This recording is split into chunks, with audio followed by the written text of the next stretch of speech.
Is it time? It is time for us to do what we have been doing, and that time is every day. We'll see what happens. We'll know in a very short period of time, but it looks like it could be something that will be not good. Believe me, not good. I am a dissident. Don't move. Move. I'm saying no. Why you hear Palantir, Palantir, Palantir, Palantir? It's not going to stop. Seriously, we need to release the Epstein list. Turns off. I am not a church boy. Turns off. They're full-on vampires. They hate our beef. They hate our beef. They hate our beef because our beef is beautiful and theirs is weak. Not good. Believe me, not good.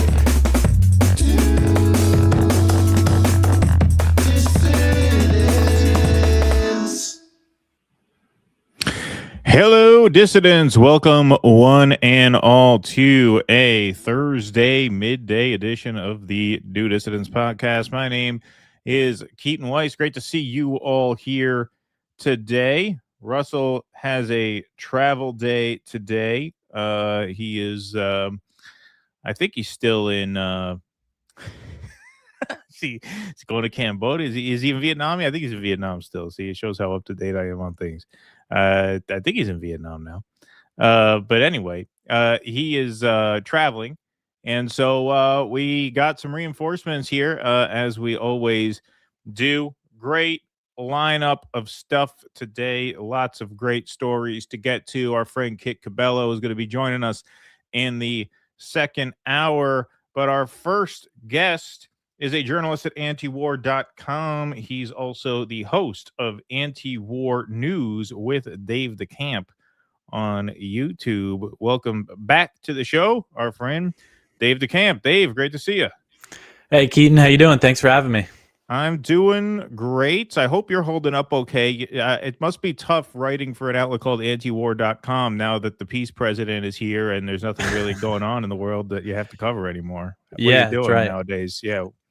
Just writing about all this peace, all the peace that's been breaking out. You know? Yeah, right. Yeah.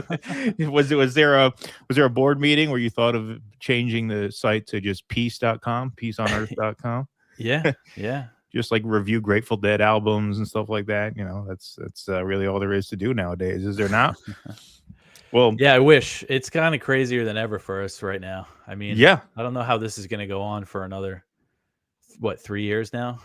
It's really extraordinary. Like, it is just amazing. Like, I understand why the media hated Trump all these years. Because I mean, I understand why they would be critical of Trump, just like you'd be critical of anybody else. But I'm like, okay, what is it about Trump that makes you especially furious? And now I understand. He just makes you work really hard.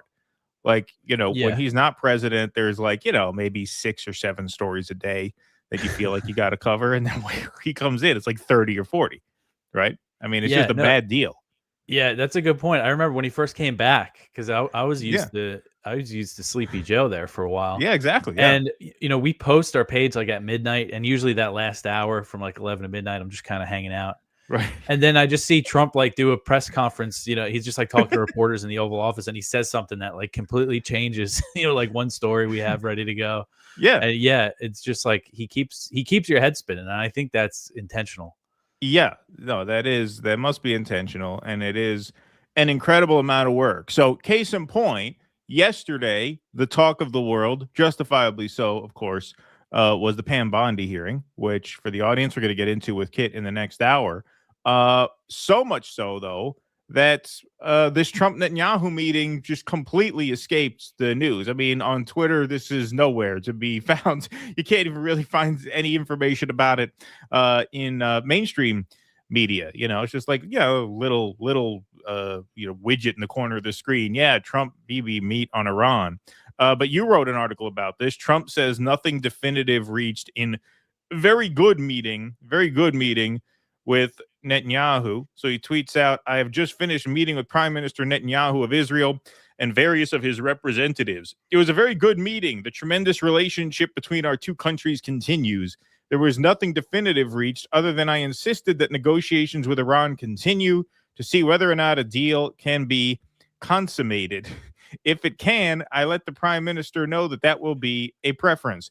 If it cannot, we will just have to see what the outcome will be. Next time Iran decided they were better off making a deal, last time, Iran decided they were better off not making a deal, and they were hit with midnight hammer. That did not work well for them. Hopefully this time they will be more reasonable and responsible. Additionally, we discussed the tremendous progress being made in Gaza and the region in general. There is truly peace in the Middle East. So is that right? Is that what you call this? Thank you for your attention to this matter. All right. So you were one of the only people in media who actually followed this closely enough to write an article about it yesterday. So what other takeaways besides this, that it went tremendously well and that there's peace in the Middle East, should we be familiar with while we were all distracted laughing at Pam Bondi? Yeah, well, there was very little fanfare here. They didn't do a press conference or anything. There wasn't a big ceremony when Netanyahu arrived. And, I saw Steve Bannon. There's a clip of him going around kind of trying to cope about how Trump is totally bought off by Israel, saying, oh, he went through the side door. It shows he doesn't, respect Netanyahu. Right. But I think it shows that it's a regular thing. He's just stopping by for a visit. This is the it's the seventh meeting that he's had with Trump in the U.S. since Trump was inaugurated. I mean, this is just an unprecedented number of visits from a foreign head of state. And I think the fact that it was kind of quiet should be concerning. Again, it's tough to know exactly what went down there. But the situation right now, over in the Middle East is that the U.S. is still building up its forces, air defenses. They sent an aircraft carrier. They might be sending another one. They're moving some troops around. They're getting ready to attack Iran. And Trump is, this talk about a deal. I mean, there's just really no reason to believe that Trump is genuine at all when he says that. He said the same thing before the last war. Right. And what he says there is, the last time they didn't want a deal, they got hit with midnight hammer, but they got attacked during the negotiations last time. It was Israel launched the war on June 13th, and just a few hours before, as the Israeli jets were in the air, Trump put out a post saying that he was committed to diplomacy with Iran. It was just, he's just lying to keep Iran off guard. And that was 2 days before the next round of talks was supposed to happen. And there was, as I understood it, a real chance of a potential deal on the table that would have allowed Iran to continue nuclear enrichment with regional countries, kind of like a consortium, like a joint nuclear enrichment project. But that, never came to fruition because they bombed them. And now we see, Trump just said the day before Netanyahu came to town, that any deal with Iran must include limits on its missiles, which that's just not going to happen. That's the Israeli position. It is designed to make sure the diplomacy collapses so there's war. I mean, you mean to tell me that Iran's going to give up their missiles, the only thing that they have to hit back at the U.S. and Israel, their only form of deterrence? Probably, from what I have gathered, was the only reason why Trump didn't bomb them last month when it seemed like a U.S. attack was imminent. They needed to get ready for those Iranian missiles, so they're not going to give those up. So I just really, find no reason to believe that they're actually interested in any kind of diplomacy here. And I bet that they were probably just plotting, is a U.S. attack on Iran imminent? It could be, but it also might not happen for a little while. They might wait for the opportune time, depending on what they're seeing in Iran. Mossad is all over there. They have a good idea of what's actually happening in the country. And again, I think that's another reason why Trump didn't bomb them. You had the big protests and everything, and the media led you to believe that, the regime's about to fall. But I think the Mossad knew that was not true. And they knew that if the U.S. bombed them, it would have just sparked a big war. And they would have got hit by Iran's missiles. So, but to me, it seems inevitable that at some point in the next few weeks, in the next few months, that there's going to be an attack on Iran. Yeah, I think so too. I mean, it's just kind of insane that you would expect the messaging of threatening to attack a country for 2 decades and then saying all you have to do is disarm and we won't attack you. I mean, the arrogance of it is really unbelievable. And what I always think about when I'm thinking about these timetables, especially as you go into an important campaign season, okay, how does the election calendar factor in? Do they want to start a war before the election, thinking they'll get a popularity bump? Do they want to stall until afterwards, knowing that this is extremely unpopular? How does that factor in? That's what I think to myself, because the irony, one of many ironies of this second Trump term, is that as much as his popularity ratings are tanking here in America, as our mutual friend and your colleague Kyle Anzalone just wrote a piece about, he's actually very, very popular in Israel. 73% approval rating in Israel for Donald Trump. So when people say that Trump is working for Israel, it's really not an exaggeration. When you look, his approval rating is in the high 30s here. It's in the low 70s there. Add $200 million in Miriam Adelson money, and who do you think he is really working for? Yeah, that's right. And, once in a while, people will give me a hard time when I'll say, oh, the only reason that the U.S. is threatening war with Iran is because it's in Israel's interest. And obviously there's other factors, but that's what Trump himself has said. He was talking about, what's now known as the 12-day war. And he said, oh, yeah, I did that for Israel. I bombed them for Israel. Right, yeah. That's literally his language. And so that's the whole thing. Like, all of this is fake. Like, this idea, you see JD Vance, he's like, oh, our policy is Iran's can never have a nuclear weapon. We don't want war, but that's just the way it is. It's like, well, if that's really your policy, then it would be very simple to make a deal with Iran. Right. But it's not, but you haven't made that deal because that's not actually what's happening here. And we've seen Trump over the past few months constantly shift the pretext. When Netanyahu came to town, he went to Mar-a-Lago back in December. Trump was asked, are you going to support an Israeli attack on Iran if they build up their missiles? If they continue building up their missiles? He said, oh, yeah. If they continue building up their missiles, we'll attack them. And then the protests happened, and that was the pretext. And now it's back to the nuclear issue. But again, this just isn't the whole thing. Is Israel wants either regime change in Iran or to neuter Iran in the same way Lebanon is, these countries are that can't do anything back to Israel, cannot get in the way of their designs for the region. That's the real goal here. And you see it, in Israeli media, a lot of times they're much more frank about these things. What they're saying is that they don't want according to, their Mossad, their intelligence, what they're putting out, Iran is, building missiles, and they don't want them to get back to the level that they were at before the 12-day war. That's why there's a timeline for Israel. So that's what this is about. It's nothing to do with their nuclear program, which, if it did, wasn't Trump saying for months and months that it was obliterated?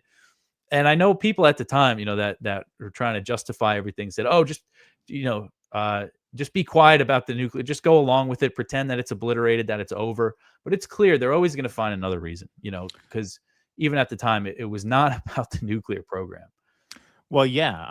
The way I interpreted that at the time was Trump trying to get out in front of the PR and sort of get out in front of the Israelis and say, look, we did our job. It's because I think if Trump had his way, he wouldn't go to war. I don't think he wants a war with Iran. I think he knows Israel wants it, and he feels like he has to give it to them. So I interpret it as that as like his way of saying, well, we did the job, so I guess we solved that problem. Give me the Nobel Peace Prize, and that's it, right? We'll move on. I felt like that was his way of sort of nudging the Israelis, but you can't. They own his ass. This is what people have to understand. Like, they own him.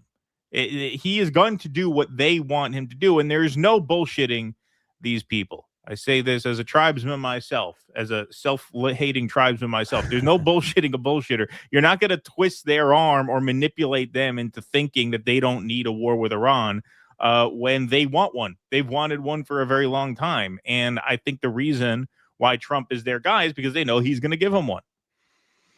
Yeah. And, I do think Trump, I think he's really kind of high on his own hubris now, especially after the Venezuela attack. Right. The fact that he pulled that off, I didn't think that was a real option. I remember there was some reporting that like they were thinking about sending in a Delta Force team to capture or kill Maduro. But the idea that they could actually go in and abduct him and get out like in one piece, I just didn't really think was possible. And even Trump himself said that it could have been a disaster. And this is, it was obviously, an attack on Venezuela. They killed somewhere around 100 people, including civilians. But from kind of the American point of view, no Americans were killed. So everybody's just kind of like, wow, he got in there and he did it. And I think Trump's view, and going back to the 12-day war is, okay, I went in and I blew up the nuclear. And then they fired back at one base in Qatar. They gave us notice. No Americans were killed. So he thinks he can kind of go in and out quick and get these things done quickly and not really suffer any repercussions. But I think at some point this is going to really blow up in his face. And especially with this, if he attacks Iran, all the signs are that Iran's not going to play the game again and say, oh, and basically give notice and say, we're going to attack this base at this time.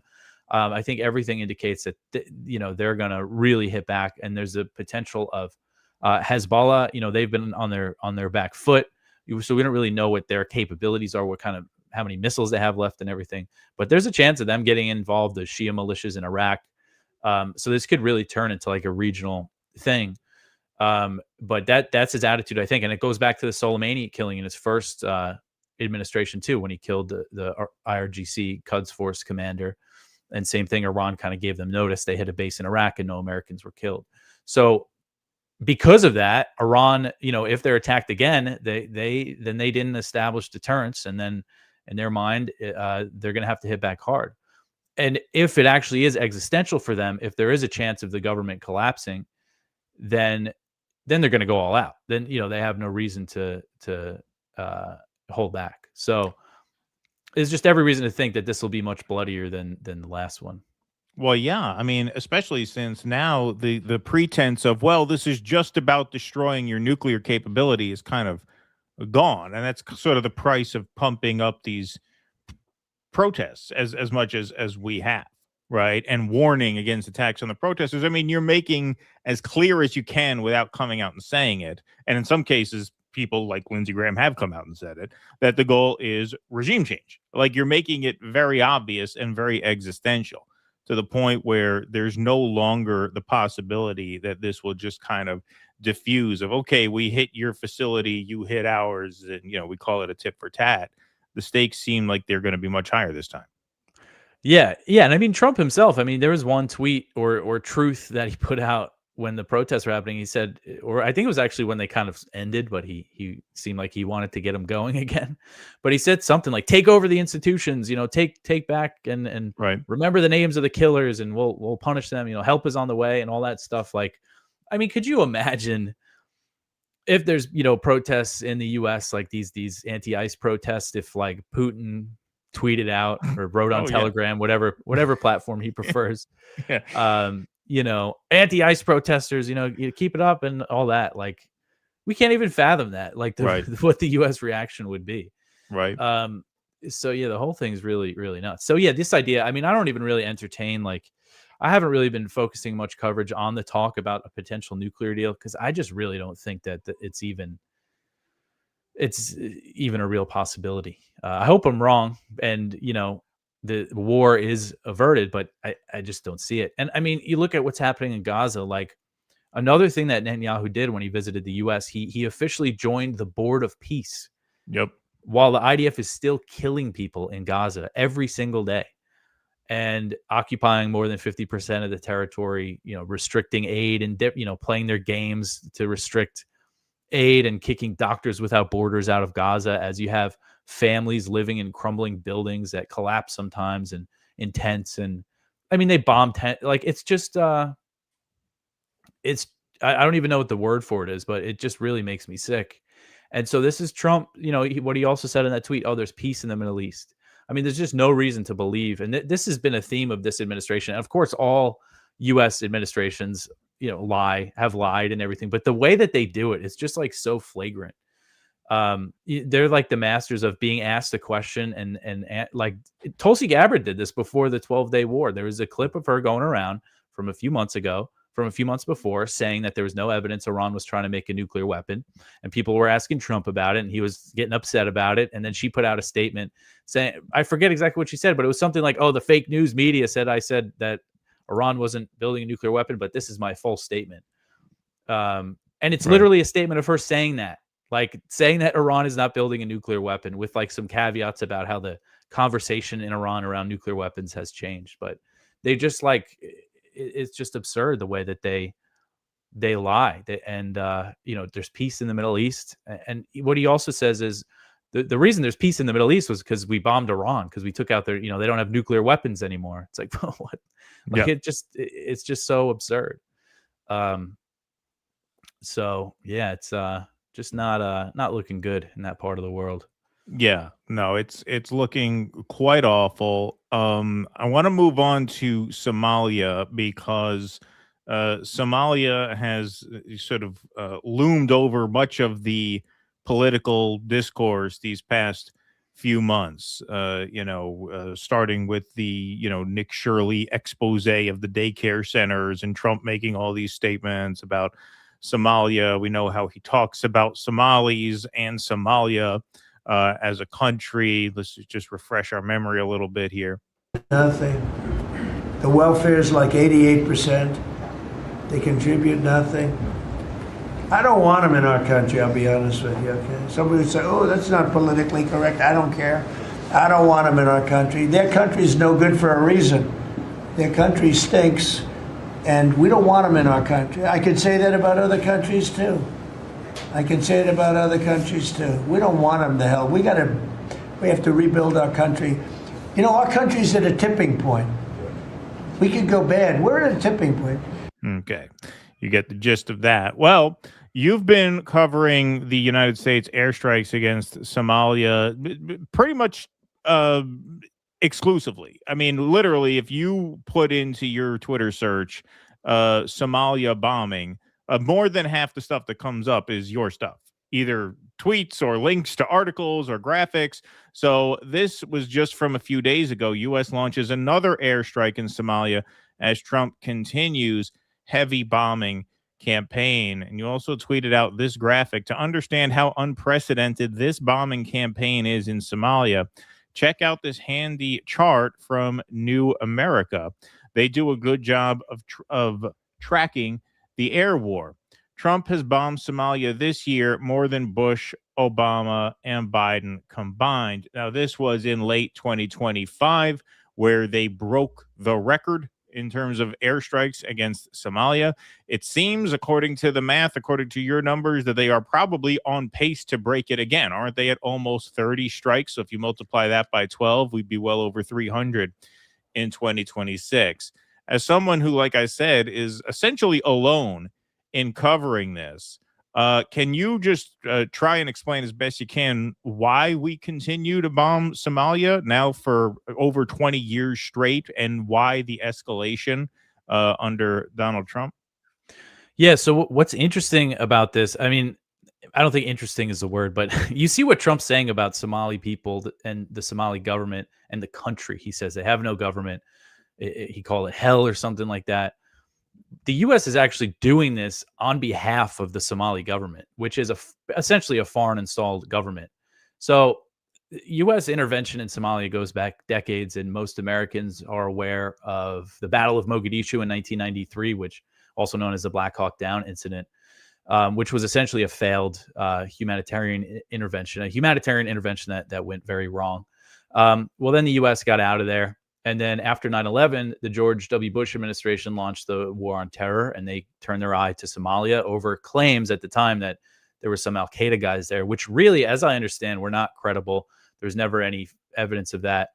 And so who did they start backing in Somalia? They started backing the same warlords that they fought against in the Black Hawk Down incident.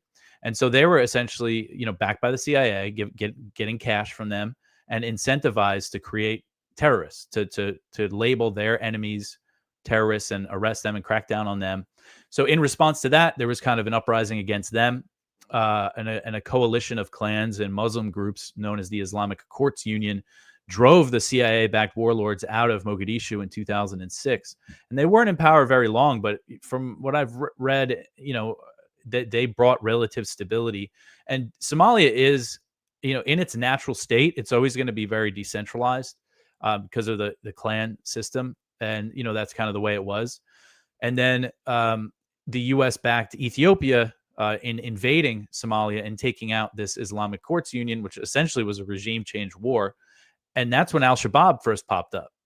So again, this invasion backing them, which the Bush administration backed with airstrikes and everything, and of course money and all that. And it was done in the name of, they're harboring Al-Qaeda guys. Again, same thing. There was not really any credibility to that at all, that these Muslim groups in Somalia were tied to Al-Qaeda at all. But then al-Shabaab popped up. They were essentially the radical offshoot of the Islamic Courts Union. Al-Shabaab, I think, means the boys. They were like the young guys who did not want to stand for this foreign occupation. And their first attacks were against Ethiopian troops. And it wasn't until it was in 2012 that they officially declared allegiance to Al-Qaeda and kind of framed it more as like a global jihad. But it's, experts on this, and I mean counterterrorism, like mainstream counterterrorism people, it's pretty much the consensus is that al-Shabaab is not interested in global jihad, especially since their first leader died in 2015 and that they're focused on Somalia. Because you see in the press releases that, al-Shabaab is the biggest Al-Qaeda group and we're there to defend the homeland. It's just not, they're no threat to the U.S. But so anyway, so after that invasion, they installed this government, which officially turned into the government we have now in 2012 in Mogadishu. And essentially they've been just trying to help them fight against al-Shabaab and assert control over Somalia, which they control very little territory. And so that war has been going on since then. Al-Shabaab has not, they're very, they're not, have not been decimated. They're not on the brink of defeat. And then in 2015, there was also an ISIS affiliate popped up. This always happens in these U.S. interventions. It's just like these groups grow, and then the justification to stay involved continues. So today, essentially the escalation, as I understand, and this is something, they haven't talked about, no senior Trump administration officials have had to answer any questions about this war.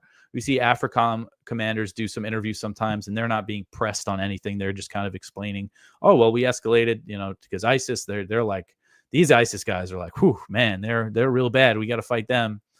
But essentially, as I understand, it was Sebastian Gorka, who is on Trump's National Security Council, like the counterterrorism guy, who pushed for this escalation. There was talk about just pulling out, essentially.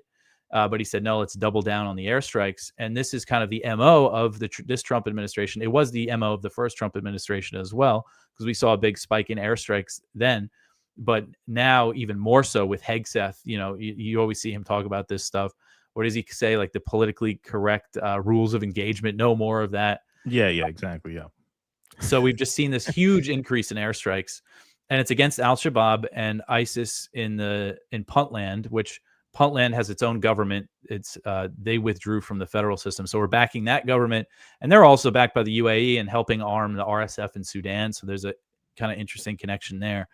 But so that's the thing. Like the U.S. is trying to prop up this very weak government. And, mainstream counterterrorism people are essentially saying they can't win this war against al-Shabaab. They should try to negotiate or something. But it's just, they're just continuing with these airstrikes, and there's no not making any real gains. You see in some places that, the government took this village down here, but then further north, al-Shabaab's gaining territory. So it's just, really a pointless battle here for the U.S. to be involved in. And so, why is this happening? A lot of people have tied it to Israel recognizing Somaliland, but I don't think it's related. It could be with the Puntland stuff, because the U.S. is kind of establishing a military base there, and that's on the Gulf of Aden, and Somaliland is to the west of Puntland. But Somaliland, which has essentially acted as a de facto independent state since the end of the Cold War, none of the U.S. airstrikes have been there, and the U.S., the people that they're backing are against Somaliland independence. So I don't really think it fits in there. I think it's kind of just a holdover of the war on terror, kind of just feeding the beast of the military industrial complex. And a big part of this story, as you said, is that it gets no media coverage. Like when I say none, lately there's a couple stories in Fox News this year. And of course it's very this is great. But right. Yeah, for the most part, it's just me, and I'm not working with much. It's mostly what I get from AFRICOM and what I could try to glean from Somali media, which is not very, the U.S.-backed government cracks down on journalists that reports critically on the war. Al-Shabaab, they restrict the internet in the areas that they control, so it's tough to know what's happening on the ground. I know at least a few cases last year when civilians were killed in U.S. airstrikes. I mean, just to demonstrate, there's a couple Somali media sites that I check that have like English language sites and Somali language sites. And one day I went on, this happened with two of them. I go on and I see U.S. launched 5 airstrikes, blah, blah, blah. And I said, oh, they're actually covering U.S. airstrikes. And I click on it and it's just like a rip off of my article. Right. It's like they rearranged it a little differently. I'm like, oh, they got this from me. Like, come on, you guys are in Somalia. So yeah, it's so, I've just kind of been trying to get attention on this. So I appreciate you having me on to talk about it, because it's like, people got to be talking about this, man. I mean, it's just very strange to me. In September, the U.S., it's not exactly clear if it was U.S. airstrikes or if it was artillery shelling of the U.S.-backed forces, but about 7 children were massacred in a U.S. and Somali attack on a village. And it's like, I mean, Dropsite News had a report on it, and that's literally it. It's just nowhere. Well, this is the thing, and I've heard you talk about this too, how, it's very, very difficult to get anyone on the ground there. And so, even a reporter like you're relying on AFRICOM, which has been accused of minimizing, if not outright lying, about the humanitarian toll of the war, like minimizing civilian casualties. Very, very Israeli in a way. These people over here, yeah, a bunch of people got killed. They were all terrorists, right? That's what Israel says every time a bomb hits a building, in Gaza. So can you just tell us a little bit what AFRICOM actually is and why they are such an unreliable source of information in a lot of cases, and how that makes your work covering this all the more challenging? Yeah, so I mean, AFRICOM is the U.S. military command in Africa that was established, during the terror wars, and they have a history of lying or hiding civilian casualties, specifically in Somalia. This is something that Nick Turse at The Intercept reported on a lot during the first Trump administration. But the thing is now is that they don't even put out estimates of casualties. Like, they don't even say, X number of terrorists were killed. They just say, oh, we can't put out any more information. So, I mean, I'm still surprised that they're putting out these press releases. They put out a press release and say, oh, we launched an airstrike, 40 kilometers southwest of Kismayo against Al-Shabaab. And that's all the information that they give. And I've tried to get more information out of them. Occasionally, they give me like a little something. The one thing that they used to give me, they don't really reply to me anymore, is the number of airstrikes that they launched. So these numbers that I'm even talking about, I mean, this is the bare minimum. This is what AFRICOM is admitting. As far as I can tell, these are the only airstrikes that the U.S. has been launching is by the U.S. military. There used to be in Somalia, JSOC and the CIA would launch drone strikes, but that appears to have been phased out. And occasionally Turkey and the UAE launch airstrikes. But yeah, so it's literally just AFRICOM saying, oh, we launched an airstrike this day in this place. And then I look over at what did this U.S.-backed government, did they put out anything? What did Al-Shabaab say? Because they have a propaganda site that puts out a lot of stuff. So a lot of times their claims are way different than the government's claims. And, so I just present people with that, whatever information I can find. So it's really what I'm just doing is just keeping a tally, just saying, hey guys, we're still bombing Somalia. And, I want to do when my kids get older, I want to try to, I'm far from DC, but I'm in Virginia. It's like a 3-hour drive, but I want to go do more like reporting in DC and try to, get people to have to answer questions about this stuff. And hopefully by then this war will be over, but I have a feeling it won't be. Well, yeah, I mean, it seems like it's amazing because, like, as little stuff there is out there about it, what little stuff you do find in mainstream media, pardon me, it's very like 2002.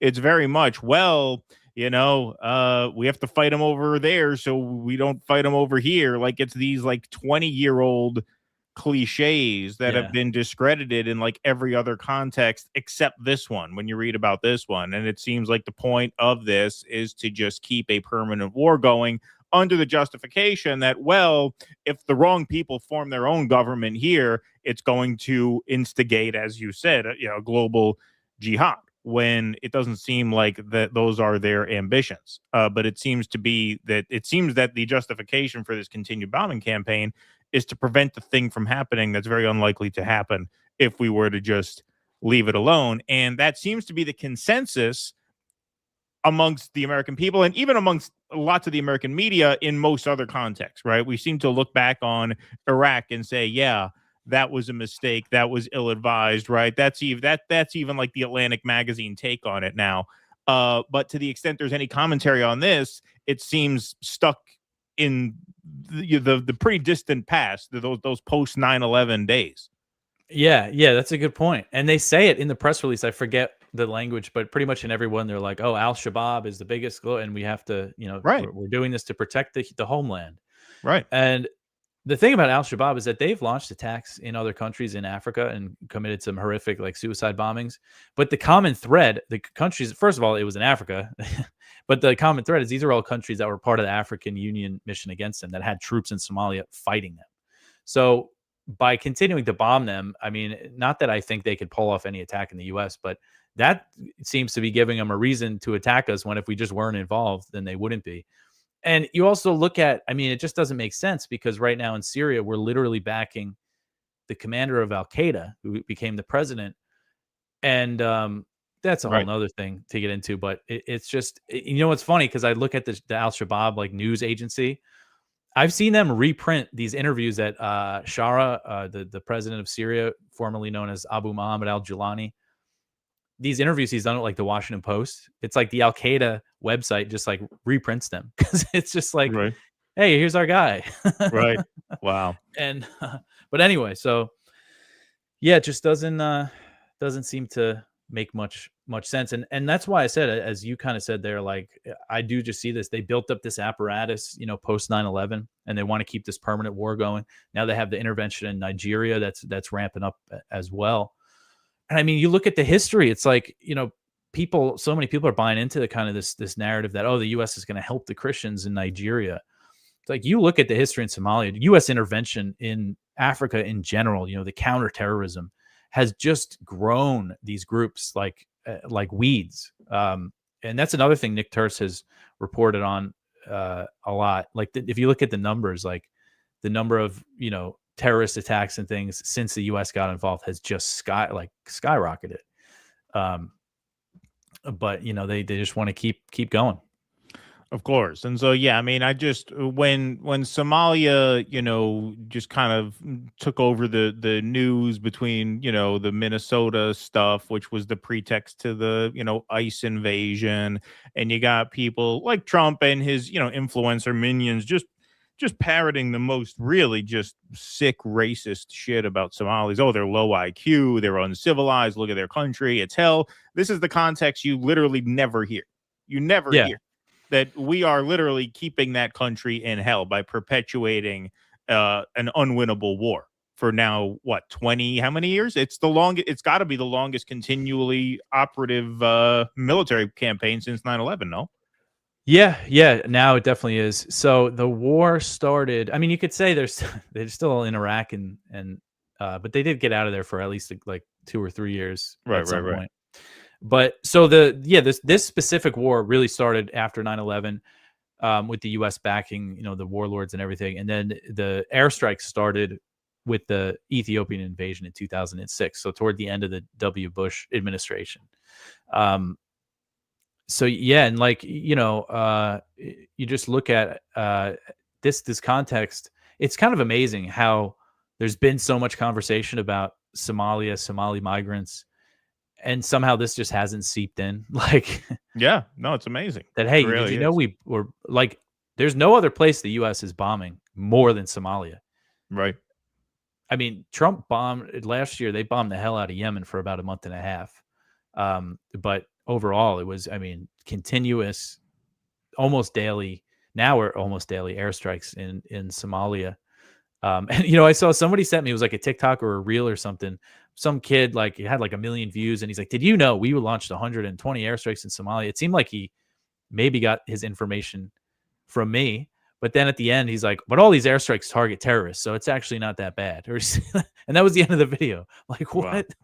Wow. Like, there's just nobody talking about this, the truth there. And that's something Scott Horton in his book, Enough Already, his book on the terror wars. He has a great chapter about Somalia, about this history. You can actually read it at antiwar.com. If you just search Scott Horton, Somalia, I think it says another failed 20-year war or something. Oh, okay. It gets into this history.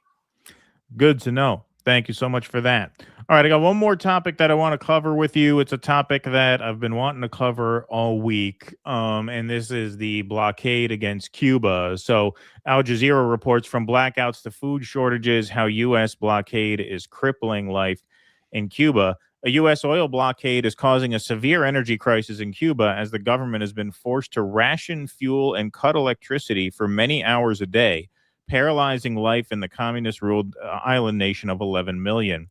Bus stops are empty and families are turning to wood and coal for cooking, living through near constant power outages amid an economic crisis worsened by the Trump administration's steps in recent weeks. President Miguel Diaz-Canel has imposed harsh emergency restrictions from reduced office hours to fuel sales in the backdrop of looming threats of regime change from the White House. The Caribbean region has been on edge since the U.S. forces abducted Venezuela's President Nicolas Maduro last month and upped the pressure to isolate Havana and strangle its economy. Venezuela, Cuba's closest ally in the region, provided the country with the much-needed fuel. So Glenn Greenwald tweets out, U.S. sanctions that choke off countries from the world are always depicted as a benevolent attempt to help that country's oppressed peoples when they always immiserate those exact people while achieving little else. The U.S. blockade of Cuba creating a hunger crisis is sadistic. Yes, and now Cuba says airlines can no longer refuel on the island as U.S. blockade deepens energy crisis. Medea Benjamin actually went to Cuba. You can still legally travel to Cuba, just not from the United States anymore. And so she put together this video interviewing some Cubans about their experience under this blockade. One word to describe the blockade. cruel. Cruel. Criminal. It's inhuman. It's like a genocide to the group. Describir el bloqueo no hay palabras. There are no words. I suffer a lot. My daughter, she's not here, but I suffer. For the others I see going through so much. Cooking with firewood, with coal inside the apartments. Everything becomes difficult, very difficult. There are no words. There's not a single word. So many things, the blockade. Homicide for the people of Cuba. An abuse and abuse for everyone. The genocidal policy. To suffocate us economically. And the impact is on the people. It's health, food, it's the power supply, it's the fuel. But when there is no fuel, everything is paralyzed. We are in the center of the town of Cuba called Holguín, where we came to bring food and to show support for the Cuban people who are suffering tremendously under this total siege that the Trump administration has imposed. But I must say that when you look around this beautiful square, it is absolutely clean. People are going about their lives with a lot of difficulty, but they are very resolute. I think they better come up with a plan of cooperation and treating Cuba with respect, because these people have a lot of dignity. They're very proud. ¿Qué vas a hacer cuando ya no haya gasolina? Bueno, pues nos trasladamos por nuestros propios medios, We'll move by our own means, by bicycle, by whatever is possible on foot. Pero continuaremos. We'll Y la continue and the revolución no se va a revolution decaer. will not fall. Resolute indeed. So Jason Hickel says, to understand how monstrous the U.S. blockade on Cuba is, think about the end game. What are they trying to achieve? The goal is clearly to starve people to the point where they are too weak to resist an invasion, or so desperate they are willing to accept U.S. control. To get to this point, the U.S. would have to plan on, quote, very severe starvation of the country. Because remember, the Cubans fought a revolution against a U.S.-backed dictatorship, and they have struggled to survive under U.S. blockade for half a century. They will not surrender their sovereignty easily. They will fight to the bitter end, and the U.S. understands this. The U.S. is gearing up for genocidal crimes. They back the genocide in Gaza precisely in order to set a precedent that would allow them to do this themselves. It is pure wanton barbarism. Every decent person with any shred of human values must resist this campaign with all their might. Now, Dave, I remember you covered this on your news show, on your YouTube show, because much like during the Gaza genocide, there were, ongoing talks about what it's going to take to, take our foot off the gas. Marco Rubio is deliberately blocking Trump from Cuba talks. The Secretary of State has told the president that talks are happening with high-level Cuban officials. No such talks exist. Purported negotiations in Mexico, actual fake news. So it does seem like Marco Rubio has wanted regime change in Cuba back to when he was probably literally a child. And it seems like he's kind of running point on this. And according to this reporting, which I know you did a segment on your show, kind of keeping the big man in the dark about the negotiations or lack thereof. What's your take on that? Yeah, well, if this report is correct, and I mean, this is a big story here. The fact that the Secretary of State, who's supposed to be the top diplomat, is preventing diplomacy from happening so they can, use these tactics to starve people and to pursue regime change. Because, I think what's happening here is that Marco Rubio and the political faction that he represents, the Cuban exiles and their children, even though his family actually left before Castro took power. But, they're a huge, very influential, especially with Trump, because, he's very involved in Florida. But they were really what I saw as like the biggest driving factor, the Cubans and the Venezuelans in the U.S. for the attack on Venezuela. And a lot of them aren't happy that they, got rid of Maduro, but Trump is, now engaging with the Venezuelan government, essentially with a gun to their head. But they're not happy that he didn't install, the opposition leader. What's her name with the Nobel Peace Prize? Oh yeah, Corina Machado. Yeah. So, and I think Rubio, would have liked Trump to go further, but his whole, his thinking about this is that taking out Venezuela was to cut off its relationship with Cuba, to starve Cuba of Venezuelan oil, which they've done now. And now they've also, threatened Mexico enough, I guess, with tariffs to get them to cut Cuba off. So this is a huge deal. That's the majority of Cuba's oil that is now not coming in.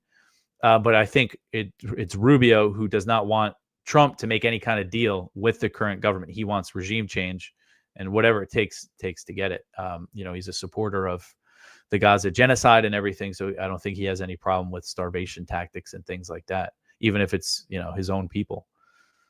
Yeah, it's just it's really diabolical. It really is, because when you look at this is a version of the Israeli tactics during their genocidal campaign, using food or lack of food, using energy as a weapon of war, right? Cutting off Gaza from power, making it impossible to just live day-to-day life.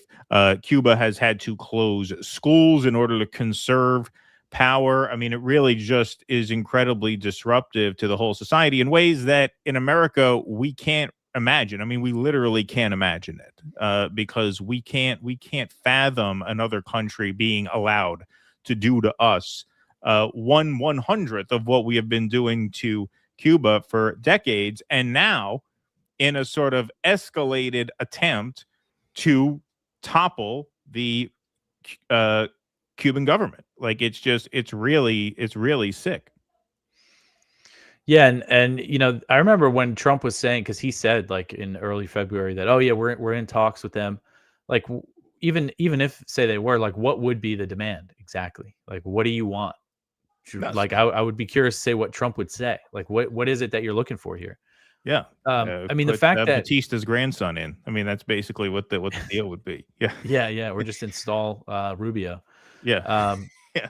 I mean, I might take that deal. Like, if they'll take Rubio back, that might actually work. It could be onto something. That could be a compromise everybody can get behind.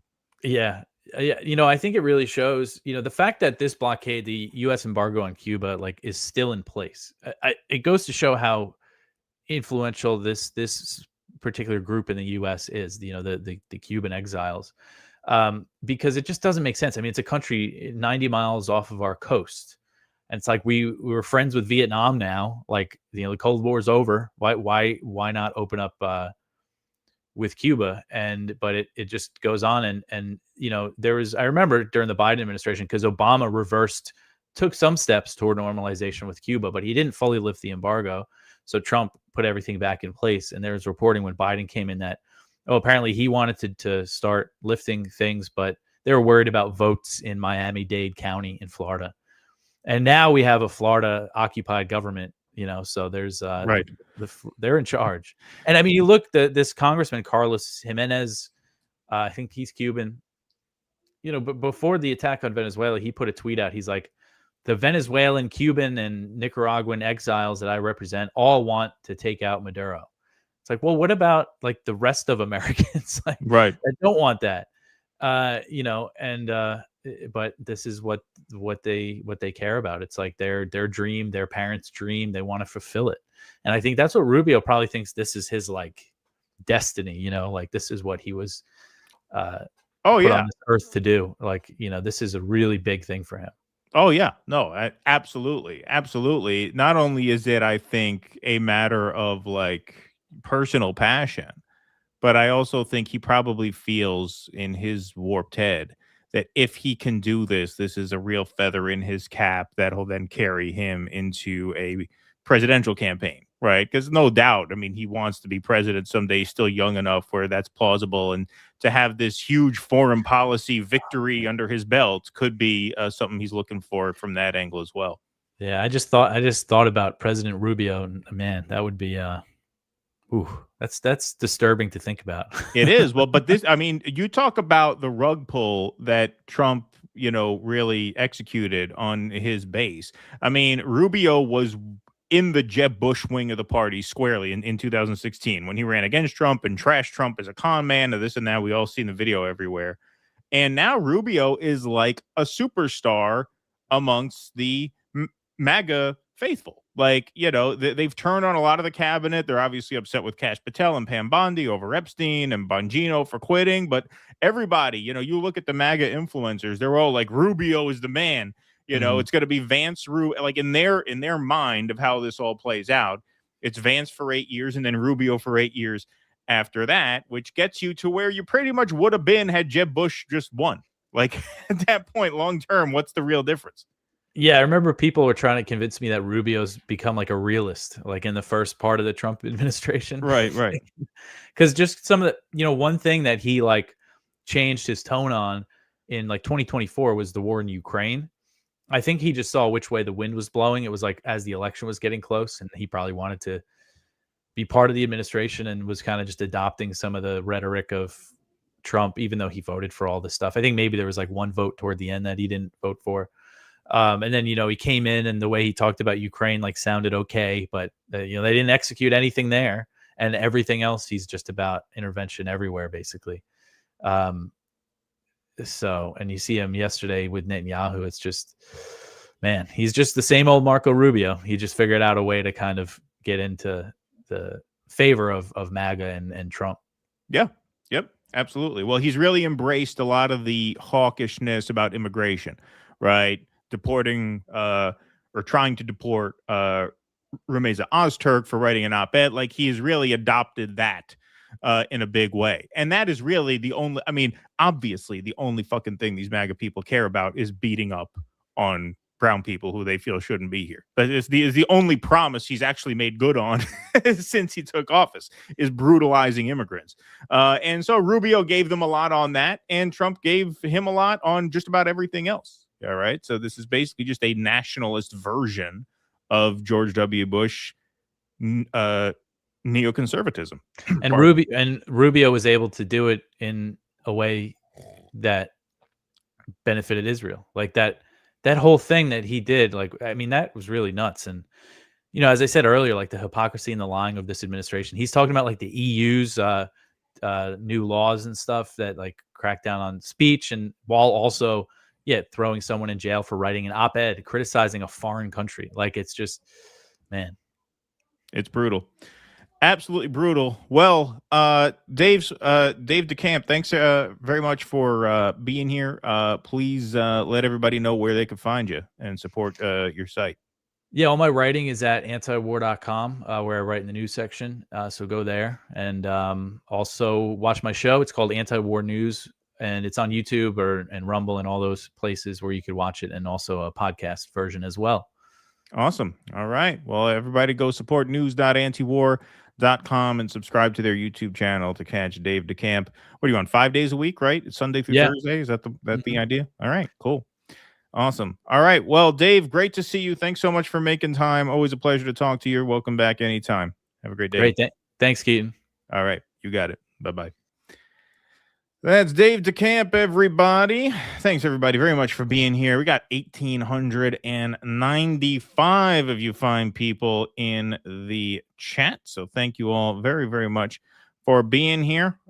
Kit Cabello is standing by. I'm going to bring Kit in 2 minutes. I got to take a 2-minute music break to prep the rest of the show since I'm doing this myself today. So we will be back very, very shortly. Enjoy these lovely tunes for 2 minutes, and we'll be back with Super Chats, Rumble Rants, and Kit Cabello from Hardlens Media.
right, everybody, we are back. Thanks for accommodating that break. 1703 strong in the YouTube chat. We got 574 strong in the Rumble chat. We're going to bring in a good friend of ours from Hardlens Media. I saw him late last night. For those who caught the Hardlens Media nightcap with Kit Cabello, he is back for more. Great to see you again, my friend. Thanks for being here. As always, it's a privilege and pleasure to be on your show. Shout out to your outstanding audience and shout out to everybody else because, folks, it was not on my bingo card that 2026 was going to start off with so much explosion, Posh, Pam, and everything else to where, my goodness, we are in content gold, but at what price and at what cost?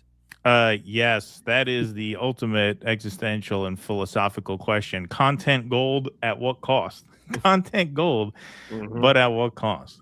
All right. Well, speaking of costs, I'm going to take some super chats over here. Me shoot Skeet, thanks for the $3. Appreciate that. Pood 6392 have Kerp on to explain why the torture murder rituals are more than just oligarchs having everything. So why not? Kerp is Kurt, by the way. I know who Kerp is. We all know who Kerp is. Shout out to him. Shout out to Kerp Metzger. Classic Pam Steen Bondberg. Yeah, exactly. Thank you, French Laundry. Keaton says the CIA killed JFK. Thanks for the $20. My friend and I are huge fans, and we are in Vietnam right now, currently in Ho Chi Minh. We would love to take Russ out for dinner and drinks. Watching live stream now. How can we get in touch? Can you see my email?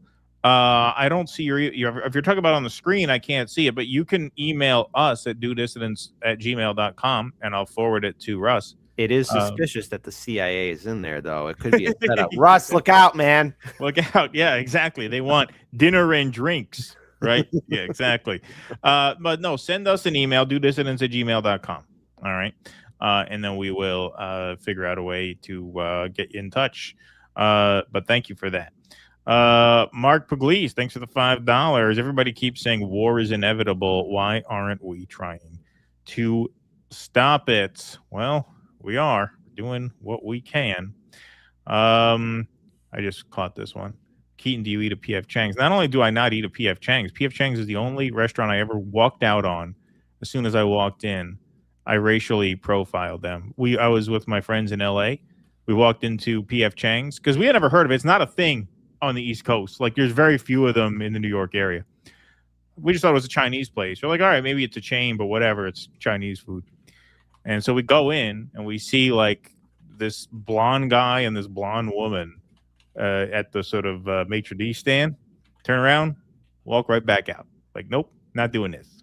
Not eating at a Chinese place with two white people working the front desk. We went to Outback, which was next door. See, we can culturally appropriate the Australians. I don't feel too guilty about that, but the Chinese, no, wasn't going to happen. Zayden says, can you talk with Jimmy and let him know Steve Bannon is equally as deceptive, fraudulent, and compromised as AOC and Noam Chomsky? He seems to be in denial. It's really sad to see. Well, we just did a whole segment on Steve Bannon, and so maybe he'll watch that when we watch each other's stuff. Yeah, I mean, Bannon talks a good game, man. Bannon's whole fucking act was this working class populist shit, and we covered a lot of it favorably as well for a long time. But the more these Epstein files reveal, it does not look good for sloppy Steve. And there's a lot in these files. I mean, there's a lot of people in MAGA world who really have it in for Steve Bannon. I mean, with Elon, it could be fake. Like, who knows about Elon? But I didn't realize how much Roger Stone hates Steve Bannon. Yeah, like Roger Stone cannot stand that guy. Speaking of Elon, a lot of people really can't stand him. Speaking of Elon, did you see that apparently he's might have found God now? No, I didn't. Yeah, I know. I was looking at it, it's like, what? Yeah. No. I have to find the video again, but yeah. He's like, oh, I think something made it. Like, oh, okay. Like, look, listen, everyone's entitled to their faith and beliefs. But when I hear Elon say it, I'm like, okay, why are you saying it now, buddy? Like, you're not going through troubles unless something's around the horizon. Yeah, that is pretty strange. Landrew, Dark Matter Zombies. Thank you, Landrew. Says, thank you, Pam Bondi, talking about the market while testifying about child rape. Puts on the SP 500, knowing the 1929 shoe shine boy stock tips. We are all Palestinian now. Thank you very much for that generous donation, Landrew. Appreciate that very much. And yeah, it is really just an incredible display.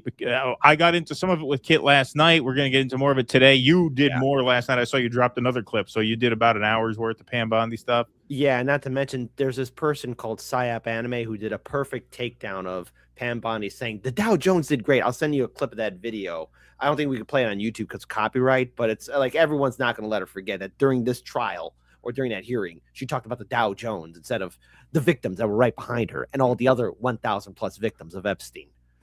Just really extraordinary. Like I said, I never seen anything like it. We have a ton of Bondi stuff today. We will leave no stone unturned, as they say. Vienticus Prime, everything's a scam, everything's a lie. The stream's so fucking blurry because I just had them look at my eyes. I hope your eyes all right, Vienticus. Yeah, seriously. Boy. Well, I hope we're getting clearer for you. Vienticus Prime, they don't want peace in the Middle East. They want the Middle East in pieces. Good one. Bronx Comrade says the last day to register as a Democrat in New York 15 is the 13th. That's right. Tomorrow, vote and donate to votevega.nyc. NYC has 129 billionaires. Several are in Epstein class. Zionist media and the DNC will come down hard. No doubt about that. Good luck to him. Good luck to Jose. Absolutely. The elites aren't sending us their best. They're sending us pizza eating, grape soda drinking, jerky making, inbred trash. Some, I assume, are very fine people. Good one, Abiding. I like that. That's very clever. Okay, what else we got? Eric Rousseau says, why don't we hear anything about the Libyan slave markets? I wonder if Epstein shopped there. Yep, it's Epstein's world, as they say. Eric Rousseau, the war on Christmas is the longest continuous war. O'Reilly is a Christmas war casualty. Thank you for that very much. All right, folks, we are going to get into it. The story of the day. Buckle up, everybody. So Pam Bondi took the hot seat to testify in Congress about these new Epstein Files, and Epstein survivors were there in the room. So first we're going to look at Pramila Jayapal asks Epstein survivors in the hearing room to stand and raise their hand if they still haven't been able to meet with Bondi's DOJ. Every single one of them does so. Jayapal then gives Bondi an opportunity to apologize to survivors, and well, let's see how that plays. The survivors in the room, if you are willing, please stand.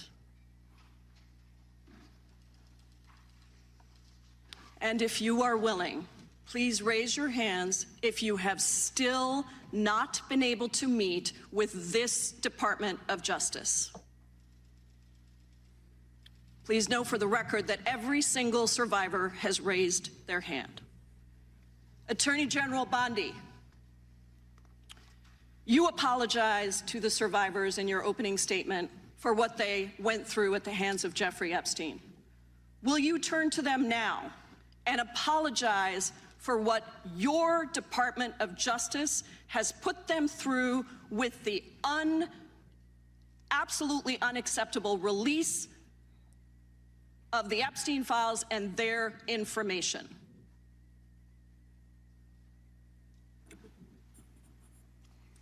Congresswoman, you sat before Merrick Garland sat in this chair twice.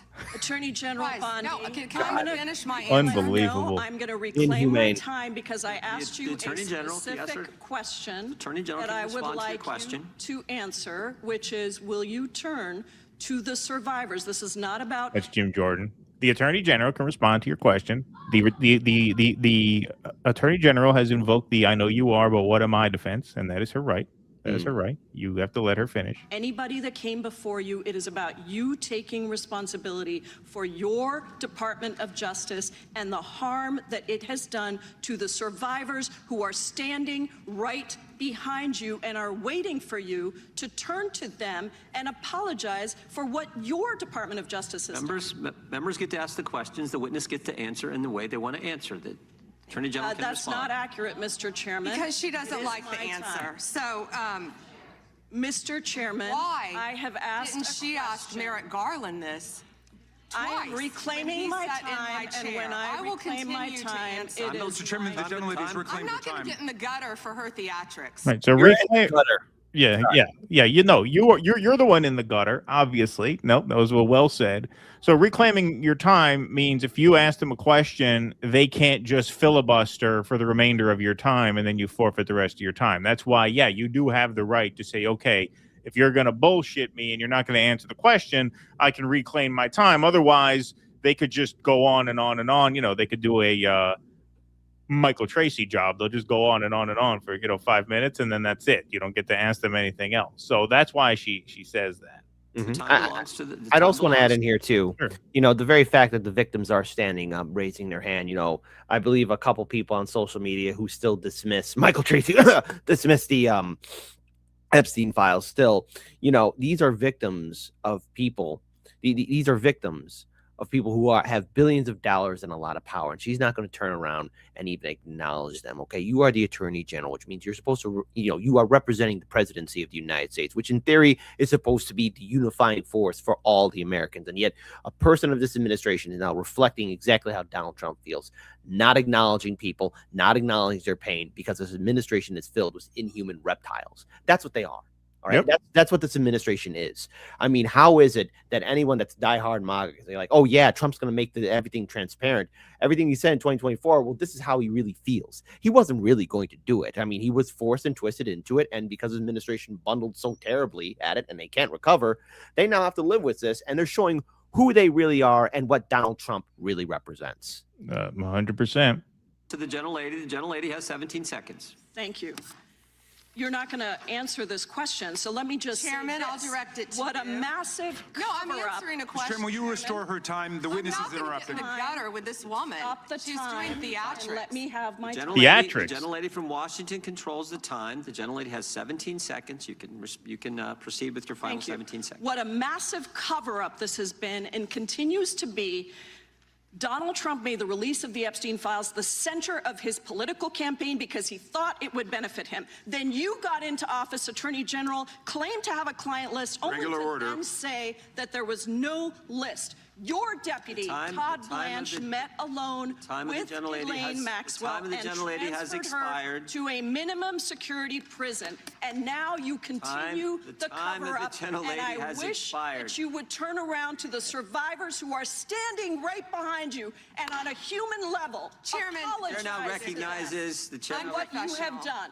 Time of the gentlelady expired. The gentlelady expired. Unprofessional, she said. Appreciate that. We appreciate.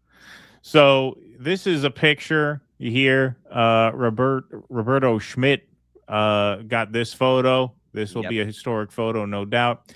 Epstein survivors raise their hands to signal they've been ignored by Trump's DOJ as Attorney General Pam Bondi refuses to look at them. Now, speaking of Michael Tracy, I do just want to mention this because he's really hooked on this narrative that these are not really victims or survivors since they were adults at the time of their claimed victimization.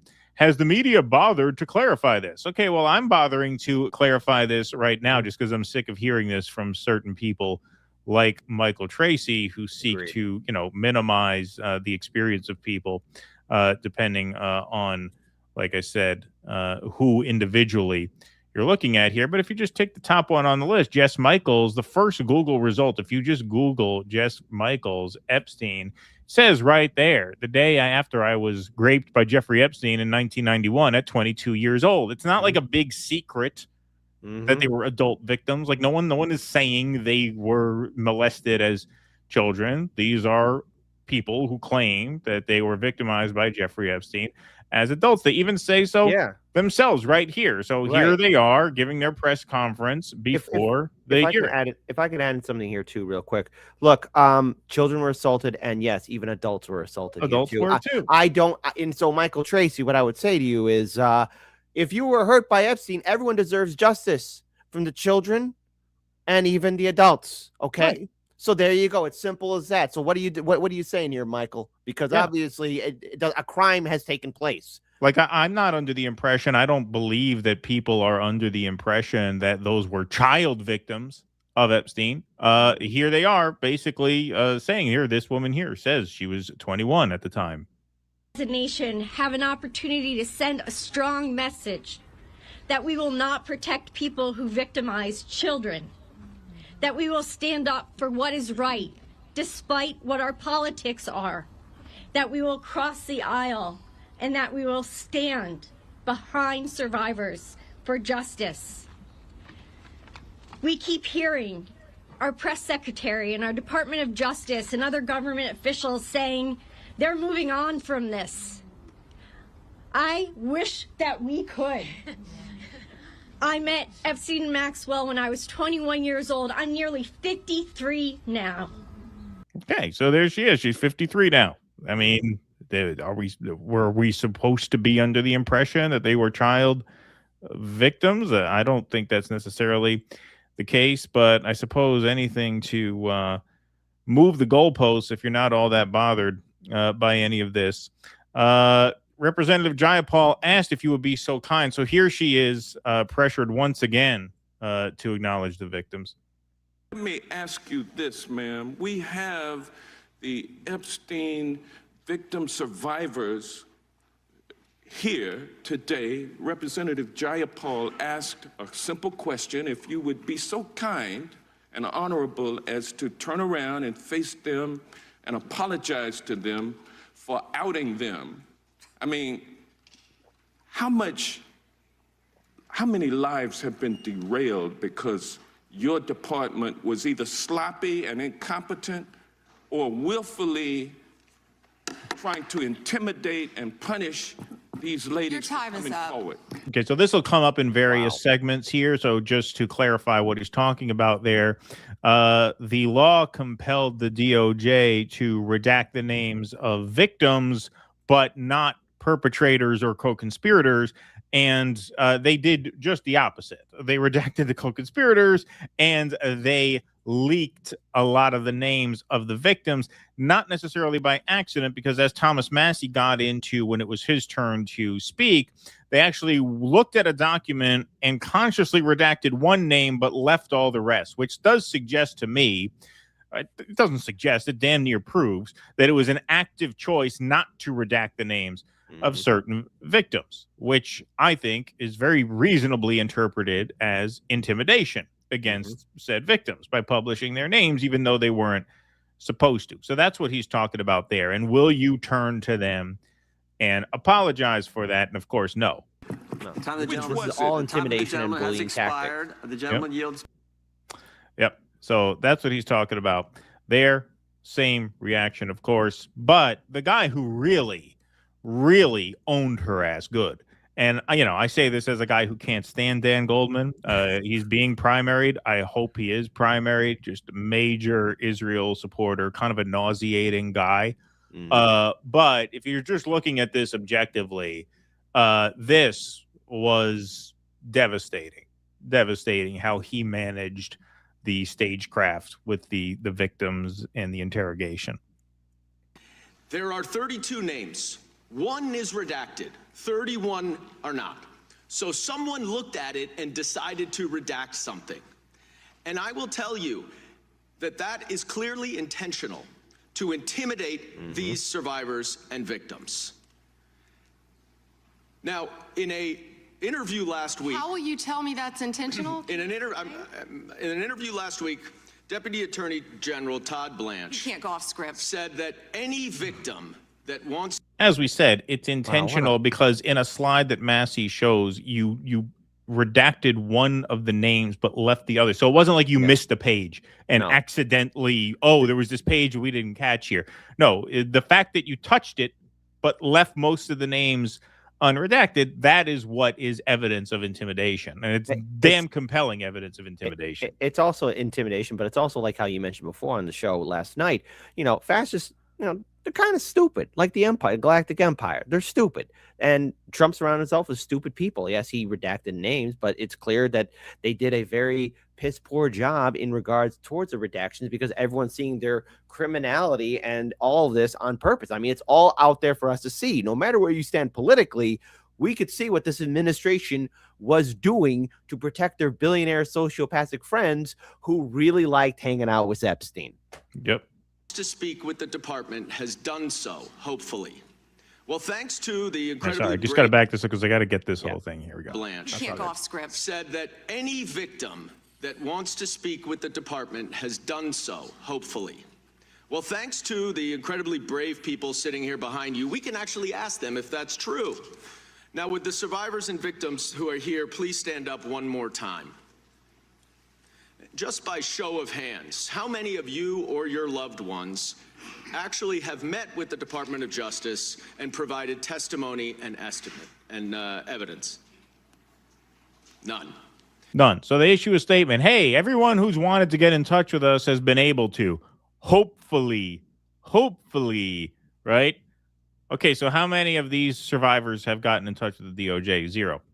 And of those of you who have not met, which is everyone, how many of you have reached out either individually or through a lawyer or representative to offer to provide testimony and evidence? All of them. All of them. And of those all of you who have reached out, how many of you were denied or ignored by the Department of Justice? All of them. And despite the shameful and despicable efforts by Miss Bondi and her department to intimidate you, how many of you are still willing to speak to the Department of Justice? All of them. Well, Miss Bondi, it looks like you have some more witnesses to talk to. Okay, so that was pretty much an own right there. He said what Todd Blanche said.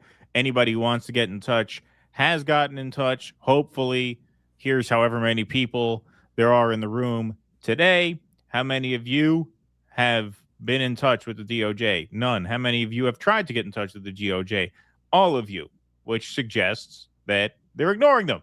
They're ignoring them. So despite their claim that, yeah, no, we want you to come to us and tell us all about what happens. And look, if you are one of the detractors, right, if you are people who suggest, as Michael Tracy walks right up to the line of, and so, you know, I don't know if he ever overtly says this, probably not, because he took issue when I categorized his take in this way, but basically insinuating that these are a bunch of whores who had transactional sex with Jeffrey Epstein as young women and now are trying to cash in on this whole scandal. If that's what you think, then wouldn't you want the DOJ to ask them about their experience so that if there's something that doesn't check out, they can be debunked? But no, they haven't. They have ignored them. They have ignored them. Now, I guess that wasn't enough humiliation for Pam Bondi after she's just been exposed as a complete phony and as an agent of this cover-up. But no, she couldn't just leave that alone. She had to get her digs in, and she actually thought this made her look good. And I yield back. We will go to the good gentleman from North Carolina, Congressman Knott. May I have a moment, Congressman? Hold on, wait a second. Before we move on, let me embarrass myself more. Oh, God, here we go. Here we go. Here's the photograph. This is why he wanted to repeat everything that had been said previously on Epstein. This is his state, New York. You probably don't even know who this is. No, we don't. Wahid Mohammed from Afghanistan. Yes, because I'm no longer a prosecutor. Convicted of assault. Wow, he represents New York. Wow. Yet Wow, an immigrant in New York City committed a crime. That is a hell of a clapback. If you want to call a complete non sequitur a clapback. Like, she actually thought that was an own. She actually thought that played well. Did she forget that Trump also has a mugshot? Like, all these people got mugshots. Like, what kind of own is that? Like, yeah, doesn't Trump have a mugshot too? I mean, come on. Where's the stand here? You're going to bring a mugshot? I mean, it has nothing. Like, she went back to this theme for hours. And we have a whole nother segment where we're going to show these kind of, not necessarily in order, but we have a sort of montage, if you will, of times where she pulled this shit, where she was like, oh, well, you're from New York. Here's a criminal in your district who you're not interested in bringing to justice. Instead, you're using the Epstein Files as a distraction. Like, truly pathetic. And she didn't just do this once. She did this over and over and over again. Doesn't care about the illegal aliens convicted of crimes, assault and homicide. No longer a prosecutor, so he doesn't care about his constituents. Here we go. Unbelievable. She has more pictures. I mean, this was as pathetic a display from a public official as I've ever seen in any context, in any forum, ever. But that's we haven't even scratched the surface because we haven't even gotten into a lot of the substance. That was just how she handled the victims. Just look at how she handles the victims. And to think that showing pictures of immigrant criminals is gonna get the administration out of this political nightmare, it's just extraordinary. It's embarrassing. Well, I mean, Trump ran on transparency. He said in the 2024 campaign trail that he wanted to make the files open and available. Hey, Trump, you made a promise. And as the great Avery Brooks once said, because he almost did not continue on his role for Star Trek Deep Space Nine, a promise is a promise, Trump, and you made that promise, and now you have to live with it, all right? And the people want answers, and everyone's on the list. It's everybody, folks. Everyone's on the list. Even one of my heroes is on the list. And I'm like, okay, I got to drop him like a hot potato because anyone on Epstein's list, innocent, well, there's no such thing as innocence, only varying degrees of guilt. Yeah, it is really a complete nightmare, and that was only the beginning. We have much more to get to. All right, we got Giovanni Polidori. Read, Russia is organizing fuel delivery to Cuba. Read, Russia is organizing fuel delivery to Cuba. Okay, well, that's good news. Thank you for that, Giovanni. All right, Cuba. Love from Bahrain. Thank you very Bahrain. much. Love you. Appreciate that. Love to Bahrain. Anybody else find it odd that Todd Blanche's voice not only sounds just like Rubio, but that he looks just like a grown up little Marco might look? He does kind of have that look. Yeah. I don't have a super clear image in my head of him, and I don't really know his voice very well, but I'll take your word for that. Matt Boyer says, have you seen that the House GOP is talking about making Bad Bunny testify before Congress? They're intent on burning whatever cultural capital they have left on this.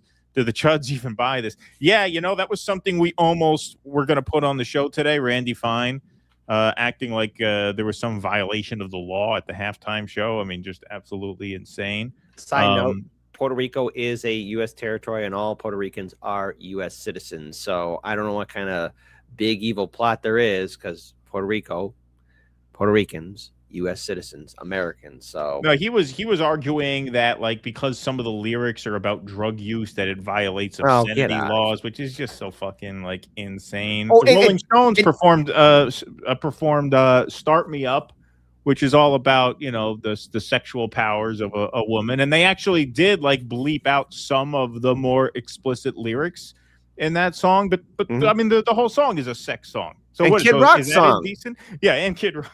Yeah, well, what about him? Hello. Yeah, exactly. If Kid Rock did the halftime show, would they get the FCC over that one? Yeah, exactly. Yeah. Come on. Yeah, really, really pathetic. I agree. Roberto, after hemming and hawing, Dave finally kind of made the point of why we bombed Somalia for decades. Under unfettered capitalists, war, the best way to extract wealth to the top. Well, the hemming and hawing is the backstory that a lot of people don't know. So one man's hemming and hawing is another man's context, I would have you know. Eric Rousseau, we shot down a party balloon in El Paso. I mean, what is podcasting if not hemming and hawing? I mean, that's all we do. That's the gig, right? You got to hem, you got to haw. If there's no hemming and there's no hawing, then there's no audio, there's no watching, there's no listening. We shot down a party balloon in El Paso with lasers. America's safe now. Yeah, that's a funny story that we also didn't get to. This is what I told Dave this. I said, I understand why the media hates Trump, because under Trump, there's just too many news stories every day. You have to work a lot harder. It's a lot harder to do the job with him, for sure. Content gold, but at what cost, Keaton? Yes, content gold. To our souls. But at what cost? To our souls, to our hearts, to our brains, to our exhausted. Yeah, exactly. I was told the other day that I look like Bannon. I was like, sweet, I've achieved the better look. Thank you. Oh, no, you're a handsome man. Don't ever compare yourself to that. No, not at all. Vienticus says it was just a regular checkup. Those fucking drops, though, it makes it harder to be like how Bannon looks and perv clearly on younger girls. Thank you. Ding dong doo doo daddy says, Keaton, can you hit us with another verse for the fish fucking song? I'm working on a remix. I'll think of something. People love that fish fucking song though. Yeah. I'll have to get grooving, get working on that. That was a hit. That was my hit single. All right, we will move right on along, folks. So we're still talking about the Pam Bondi hearing, and this is an interesting little component of this. So before we get to Bondi, I think this is really kind of interesting context. So here's Nancy Mace giving an audio interview on the Epstein Files. She says, I'm pretty tech savvy. I've played around with the system.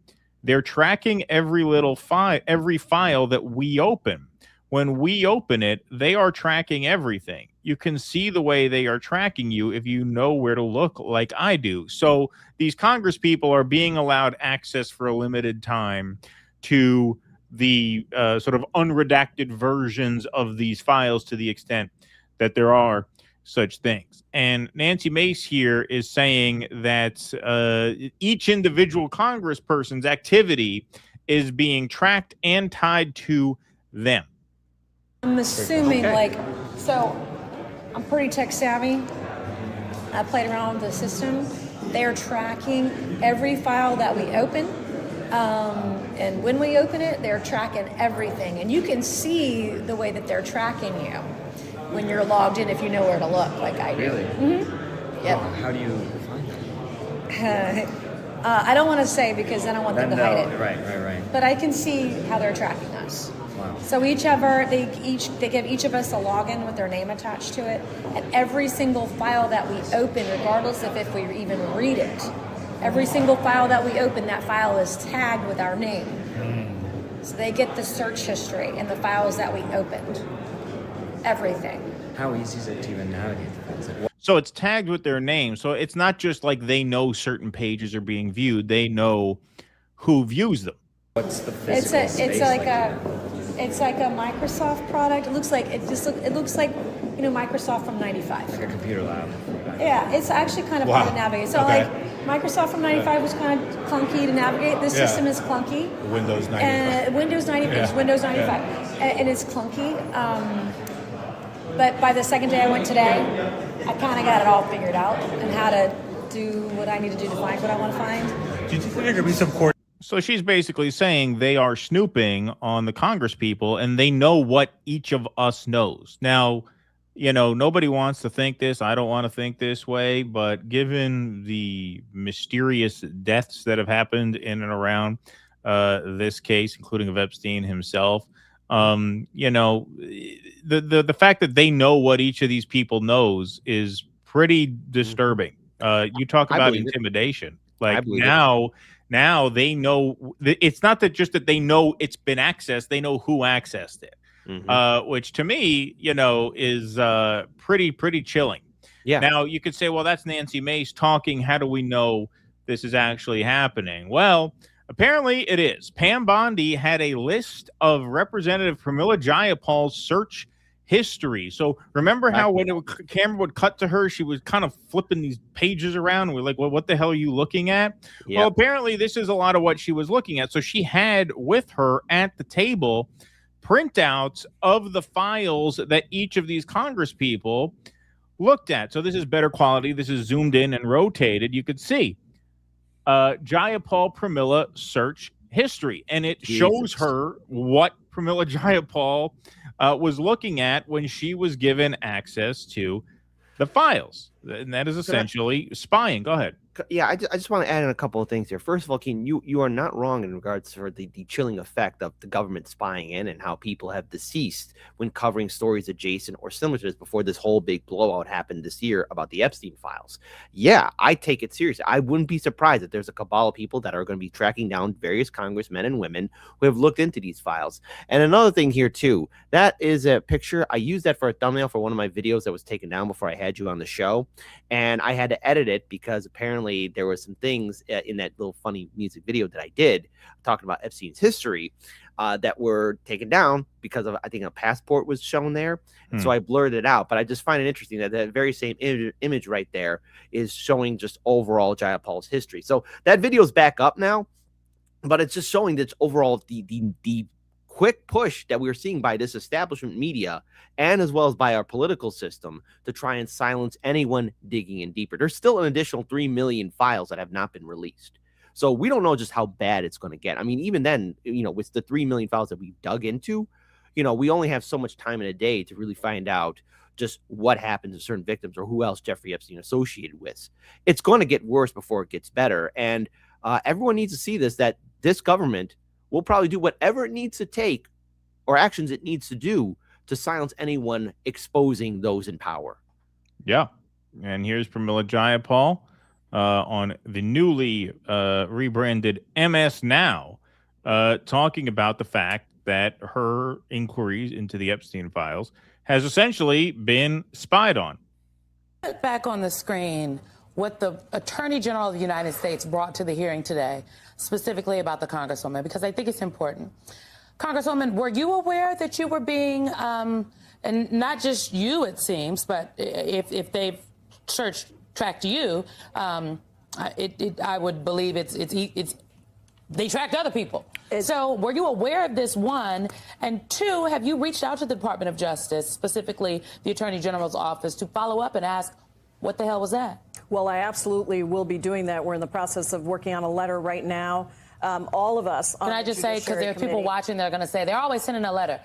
A letter is how you register. That's how we register our dissent. But also, you might have seen that Mike Johnson even said he thought it would be completely inappropriate if it was true that the Department of Justice, I don't know what words he used, I'm going to use my words, was spying on us, because that's what this was. I mean, we have a separation of powers, which means that we need to be able to do our legislative duty, and for us to go in to review the Epstein documents and then to know that they have kept the search history of exactly what we searched for. And why was it that she brought that in her binder, which we call her burn book, right? Was she going to use that against me? Did they get that document for every single person?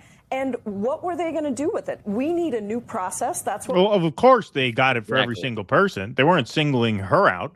Yeah, they got it for every single person. Maybe they were going to use it against you. Who knows, man? Maybe she flashed that to the camera because she wanted people to know about it. Maybe they want you to know that they're watching you, right? Maybe that will disincentivize you from looking too closely at too many things.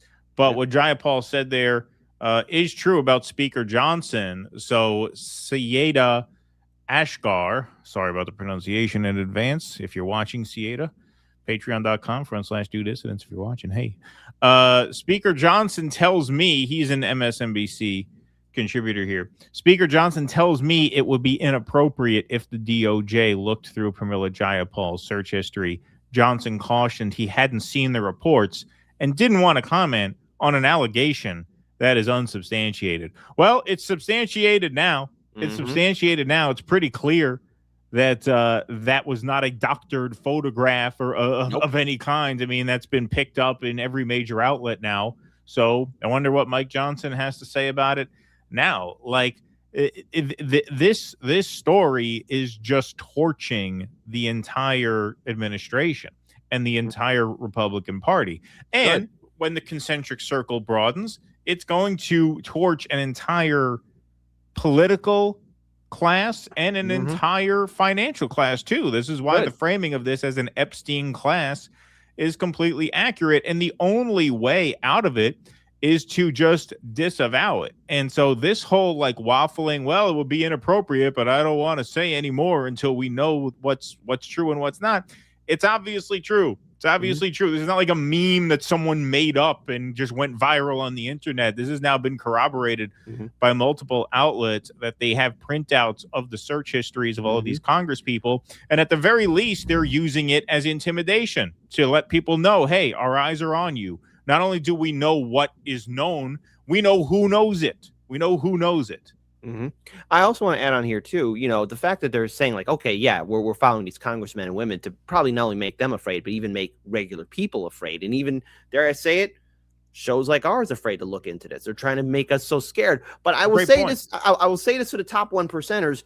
You obviously are unfamiliar with the French Revolution and what happened to the Romanovs. Clearly, stand together for a Soviet photograph. And anyone knows the movie reference that I'm talking about, you are so beautiful. But number two, that's also then going to add more fuel to the fire. Be like, oh, okay, because there's a lot of people who are underemployed and unemployed, people who have time on their hands, and people who just do not give an F. So they'll go into it and they'll meet you toe to toe, which I want to say to all of these rich playboy people who live in that Epstein class bubble. You know, none of you would be nothing without your billions of dollars. And we all seen how you personally act. Many of Joe Rogan's guests were on the Epstein Files. So, you know, I take away your money. You guys suck as people and fail miserably at being human. So if you want to go toe to toe and start going after people, harassing people, people will push and bite back. To quote the great Mark Antony, snows do melt, rivers do dry up, and legions can cross. So if you want to keep pushing people, you will get to the point to where it will be a toe-to-toe slug match. And I don't think you rich pretty boys have what it takes to deal with millions of angry, very upset people knowing that their tax dollars are going to the Epstein class so they could do their PDF fun on Epstein's Island. So go ahead, keep playing your games, keep trying to threaten us. It's not going to go well for you. History has shown it. Well, it's a very volatile situation. Obviously, it's a real tinderbox, and you know, the thing. I mean, what you said there at the beginning is true. Like, everybody can search, you know, justice.gov. Like, everybody can search the Epstein files. Now, it's public. Are you being tracked when you go and inquire? I bet you are. I mean, if these Congress people are being tracked. I think it's not far-fetched to think that every civilian who goes in and snoops around is being tracked, and they have a way to know who found what. Like, I don't think that's I mean, I don't know. I'm not a tech guy. I don't know how that works, but I have to imagine the technology is there. If the technology is there to surveil what Jayapal is looking at, then certainly the technology has to be there to surveil what ordinary people are looking at, which, yes, creates a chilling effect. That's the whole point, which is why it is such an unbelievable joke that this administration continues to brand itself the most transparent in history. I mean, it's but they laughable. are being transparent. They're tracking us. Let's accept the fact. You look at the Epstein files, you're going to get tracked. Do not be afraid. They want to intimidate you. They want you to be afraid, and they don't want you looking at information. This is a newsworthy story that's a billion times bigger than Watergate, because we have to live with the fact for decades upon decades. Everyone in influence in culture, entertainment, music, politics, finance protected Jeffrey Epstein. Just who is this guy? Was he really the main character of this story called Earth? Is this the system that so many people have bled for decades on end, paying taxes, obeying the rules, trying to live a beautiful life as best as they could? And this is where our money goes to. These are the people who represent us. No wonder society's bad, because we had these reptiles dictate and make laws for us that has made our lives miserable. So go ahead, threaten us. People will push back. NSA, CIA handlers, how you doing? People will push back and slap you in the mouth, and then you'll be like, why do we have so many enemies? Because you made them. You could just surrender and go ahead and be transparent and start arresting these people, or you could be stupid and fight us.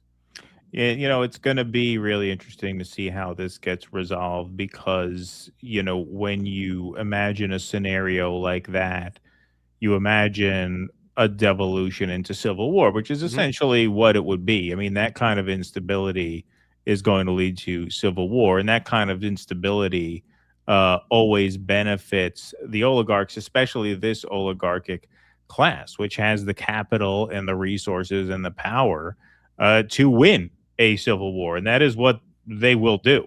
And so, to me, the only viable path forward is economic and political organizing to take power away from a class that is an Epstein class, because it has to be hundreds of millions of people. This is why there was talk about general strikes when ICE was occupying Minnesota, because it is only a shutting down of the regular order that will force a change. There is no other way out of it. There is no other way out of it. You just have to say, if this is a system that is dominated by these depraved people, then that system cannot run on its own terms until it changes. And that is the kind of mass action and mass organizing that has to take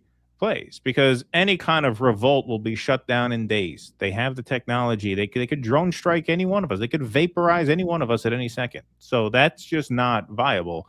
The only thing that's viable is a revolution of consciousness where people understand that this whole story is a function of an entire civilization, as I was talking about on your show last night, that glorifies wealth and money and excess and hedonism to the point where people at the top of that civilization feel like they can exercise all of those things to such an absurd and obscene degree without suffering any consequences for it. And that has to change. And the only way that changes is with a mass revolution of consciousness where we all decide that this system just has to be changed.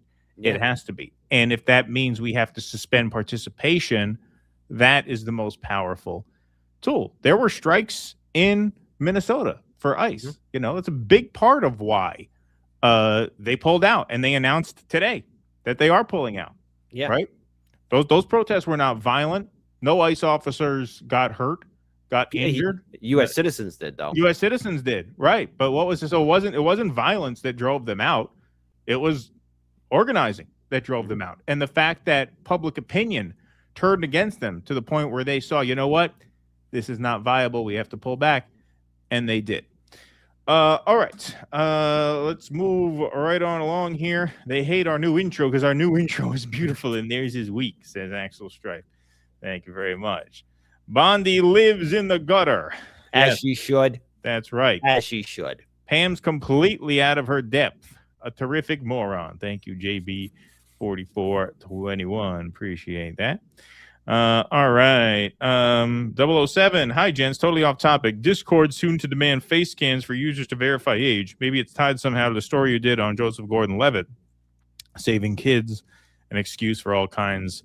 I'm assuming you meant of control. Censorship ran out of characters there, but yeah, it could be for sure. Imagine Michael Tracy and Pam Bondi on a date. Thank you, Kenman. Stoop sign, reclaiming my time. This bitch is wasting my time. More importantly, this bitch is wasting the American people's time. Username, thanks for the $5. Let them who hath not eaten a baby cast the first stone. Appreciate that. Username, thanks very much. Okay, what else we got over here? Pam, but everybody was doing it. Why me? Thank you, David. Appreciate you. Thank you, Satanica. Appreciate that from Bahrain. All right, we will move right on along here. What else we got? Okay. All right. So we're going to give you some of the highlights of Pam Bondi's performance. Now we're going to actually get into, all right, what did she actually have to say in response to a lot of these questions that were coming at her for hours on end. So this kind of sums it up really well. We have more than one video to show you, but if there's any metaphor for just what a disgraceful and embarrassing and pathetic performance this was, I think this is a good place to start. This was really the money line of the day, no pun intended. The Dow is over $50,000 right now, says Pam Bondi. And you want to talk about Jeffrey Epstein. Apologize to President Trump? Have you apologized? Have you apologized to President Trump? For Have what? you apologized to President Trump? All of you who participated in those impeachment hearings against Donald Trump, you all should be apologizing. You sit here and you attack the president, and I am not going to have it. I'm not going to put up with it. You know, all they want to do, all the American people need to know this. They are talking about Epstein today. This has been around since the Obama administration. This administration released over 3 million pages of documents, over 3 million. After you said you weren't, and then it caused such a political earthquake that you were forced to, against your will. It was only after the 218th vote for the Epstein Files was seated, a Democrat, which then caused there to be enough votes in Congress to approve the release, at which point Trump caved and told everybody to vote for it since he knew there were going to be so many defectors. So the narrative that, well, it was the Trump administration that released all this stuff, that is a very manipulative rewriting of history. They agreed to release it after their refusal to release it caused an extremely volatile political earthquake. And this is the same Pam Bondi who also said way early on in January of 2025, when all those influencers had the files and were jumping up like clowns, said, yeah, she had countless files on her desk. And then, oh no, they disappeared. Did the dog eat them or something? Come on, Pam. Yeah, exactly. And Donald Trump signed that law to release all of those documents. That's hilarious. He is the most transparent president in the nation's history. And none of them asked Merrick Garland over the last 4 years one word about Jeffrey Epstein. How ironic is that? You know why? Because Donald Trump, the Dow right now is over. Dow Jones. The Dow is over $50,000. I don't know why you're laughing. You're a great stock trader, as I hear, Raskin. The Dow is over 50,000 right now. The S&P at almost 7,000. And the NASDAQ smashing records. Americans' 401ks and retirement savings are booming. That's what we should be talking about. We should be talking about making Americans safe. We should be talking about, what does a Dow have to do with anything? That's what they just asked. Are you kidding? Mr. Jones. No, what does it have to do? I'm being serious. The Dow Jones Industrial and the victims of Jeffrey Epstein, two different things all together. Quasimodo and Nostradamus. The quote Tony Soprano. Two different things all together. And I'm not going to sit here and ponder about it, Bobby. No, yeah, exactly. Yeah. It is just amazing. I mean, the thing that's so amazing about that example where she goes to the Dow is it's not even like in the same realm as her other deflections. Like her other deflections throughout the day were, look at this criminal that you let walk versus your virtue signaling about Jeffrey Epstein. Like at least like other criminals are within the purview of the Justice Department. Like it's her department. The Dow Jones Industrial being at 50,000, like what the hell does that have to do with the Attorney General? Like she's not, that's not even her touting her accomplishment. That is her very transparently and overtly and nakedly just doing propaganda for Donald Trump. That is just playing politics as openly as you could imagine. It is just really pathetic, but that is just the tip of the iceberg. There's a lot more. This gets even cringier. Pam Bondi just had a total meltdown when Joe Neguse asked this simple question. Presidential administration. Sorry, the volume on this is a little low. First created.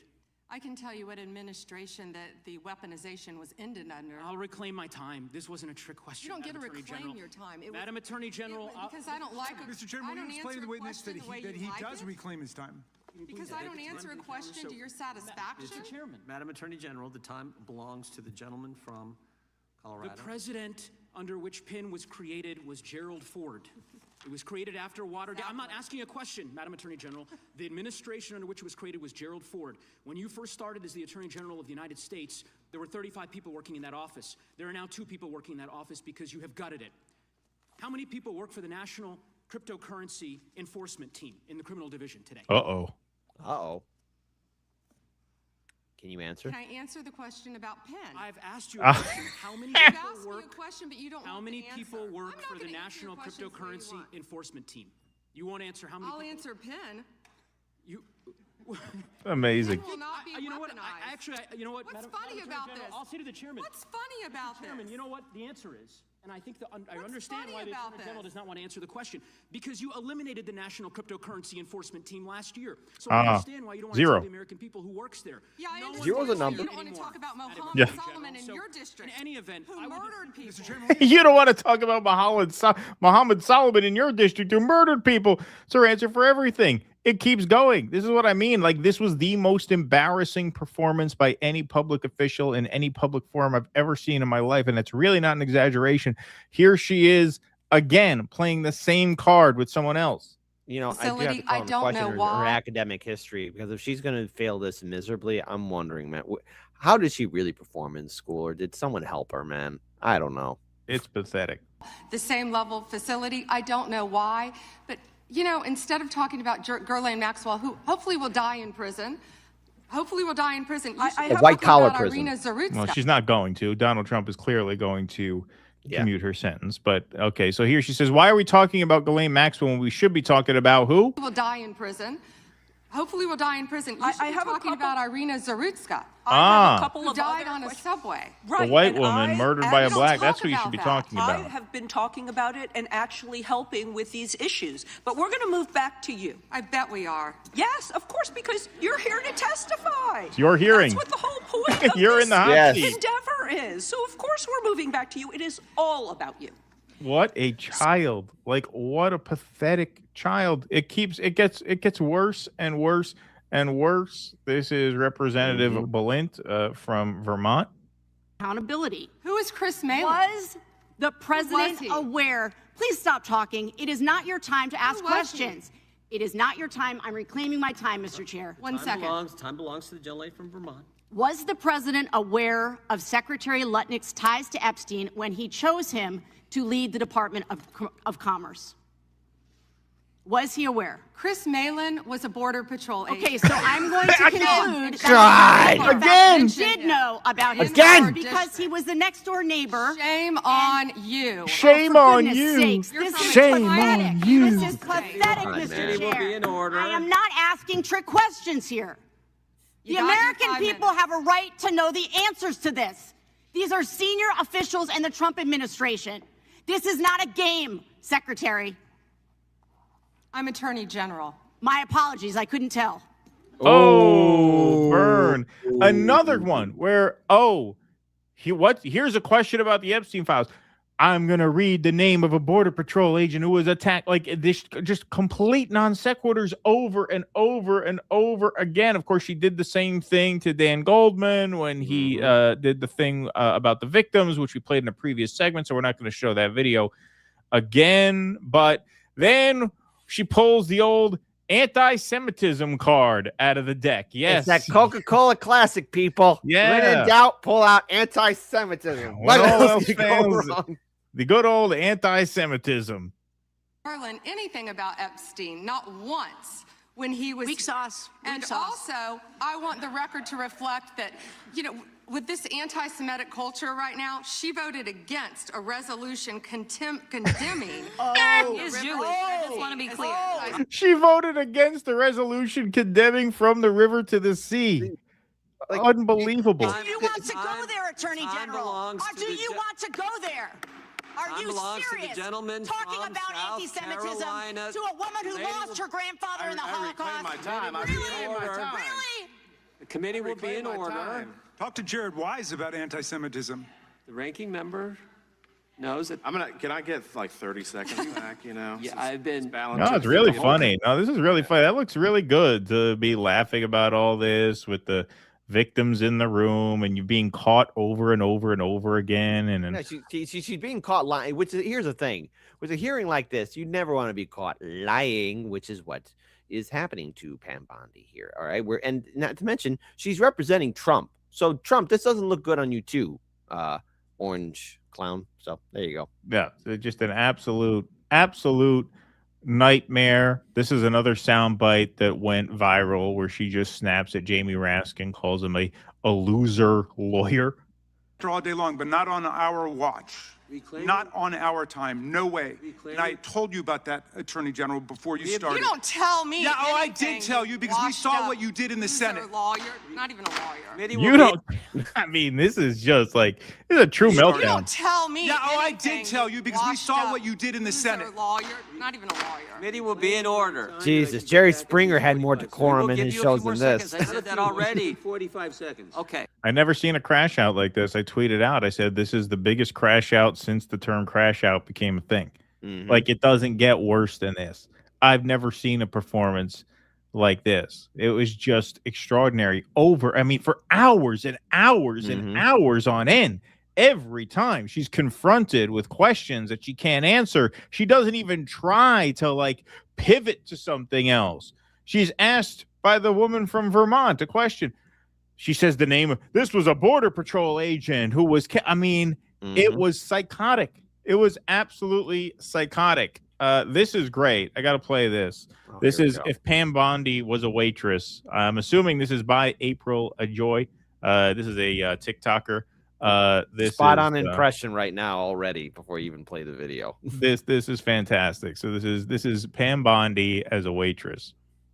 Hi, what are your specials? Well, it's funny. Since my time as waitress, I have completed more orders than... What are the specials? Excuse me. I'm going to answer the question when I'm good and ready. Your theatrics are ridiculous. Okay, the market price fish might be up, but the Dow is down. Oh, you can't read the menu because of redactions? How about you apologize for coming in here with a party of 11? Ma'am, could I get a refill on water? Did you drink the water I already gave you? Yeah, but I want... So you admit that I already gave you water? Yeah, but I yield my time. Ma'am. Oh, so you want to complain that I gave you pickles when you said you didn't want pickles, but how about you apologize for a complicated order? I have yet to hear an apology from you, or you for that matter. What are the gluten-free options? How about you grow a pair? A turkey burger? This guy's got beef derangement syndrome over here. Give me a break. Check, Our beef is You beautiful. do not tell me what to do. Yeah. I will get you the check when I want to get you the check. And could I please get that with Italian dressing? Italian dressing in America? Just say you love illegal invaders. Very, very well done. Tone, there. they're taking our culture here. They're taking our culture, Tone. Spot on. I mean, like I said, if we're just zooming out 30,000 feet overall take on the hearing, I'm a broken record. Like, I feel like I've uttered this phrase a lot over the past year, but it's my job to tell you the truth. And the only thing I can say is I've never seen anything like it. I had never seen anything like what I saw yesterday. And I watched almost the whole thing live. Yeah, I was because I watching was it too, home man. with my kids yesterday all day. The wife was working, and it's winter, it's cold, so we're not going anywhere. So I kind of watched the whole thing, and it was just extraordinary to watch her double down on the most petulant behavior you could ever think you'd see out of anyone, much less the Attorney General of the United States, someone with prosecutorial power over all of us. These prosecutors are vicious people. They could ruin your life if they want to. This woman has the power to prosecute and imprison any one of us, and that's who she is. It is extraordinary. It's really extraordinary. And as I was saying on your show last night, the thing about these fascists is that they're so clownish and so incompetent that you get stuck with someone like Pam Bondi, and you think, well, how could she not be fired? They're not going to fire her. Trump just issued a Truth Social before we went on air, basically singing her praises at this hearing, because you're very limited as to who is willing to work for you when you run an administration like this. There aren't many people who can replace her, because there aren't many people who are willing to take this job if you get rid of her. And so they're kind of stuck with her. For that reason, they're stuck with all these people. They're stuck with this complete clown car of fucking morons, and it is just imploding at a very, very rapid pace. I would say this too, to Trump. He had people that did challenge him, I guess, a little bit during his first term. I'm being generous with that. But for this second term, he surrounded himself with yes people, and that's very devastating for a ruler. I'm reminded by the writings of the prince. Where you have to surround yourself with people who will challenge your rule, or at least that advise you best on how to rule, so that you are not damaged. And Trump only likes to hear the word yes. He never wants to be told that he's wrong. He always wants to be proven correct and right, no matter the cost. And the cost is that it's going to be, that any trust and legitimacy in the government has already evaporated. But now here it is in full display. We're seeing how his administration views the victims. We're seeing how he views the America First movement. We're seeing how he views the world in general. And that is, when it comes down to these criminals who assaulted children, and again, the amount of depravity we're seeing there, like ordering sulfuric acid, code words for pizza and jerky, God knows, cannibalism, heaven forbid. I mean, I'm willing to put everything on the table. If they're willing to trace people looking at these files, all bets are off. The conspiracy theorists are right. I feel sorry for them, because they're probably walking around like, what else do we have here, Bobby? I don't know, John, because everything is being proven correct in one form or another. And this amount of evil has to be opposed. And this administration doesn't have a leg to stand on. With Pam Bondi here and Trump saying that she owned it, anyone in their right mind, especially those that are not a student politics, see that she failed miserably. Oh, yeah. And we're only scratching the surface out there. And I hope that there are some dedicated people out there in this country or around the world that have downloaded and saved all of these files and working their best to unredact them, because these things need to be publicly available for the whole world to see, so that something like this doesn't exist. And I know there was a super chat where somebody said, how are we stuck with these inbred, cannibalistic, child-eating monsters? Well, this is how all the royalty is. I mean, look at the Habsburgs, for Christ's sakes. That's the most inbred European line ever. Look at all these royal families. Look at them from antiquity even until now. They're all inbred. That's not clean stock. These are our leaders? No, I'm sorry. With that amount of twistiness in their head, there needs to be a whole new setup again, because clearly what's working, or what is presented for us as effective leadership, doesn't work.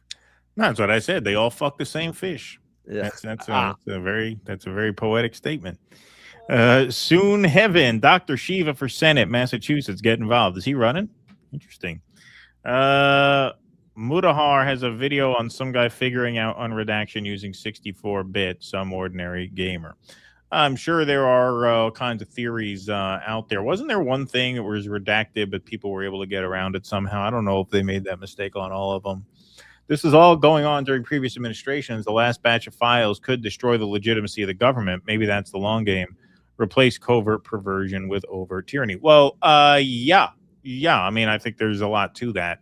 Podcaster Dan Bongino probably shouldn't have been allowed a resignation until after hearings and be grilled. How did FBI deputy director escape? Well, he got out just in time, didn't he? Because he's not having to sit in the hot seat now.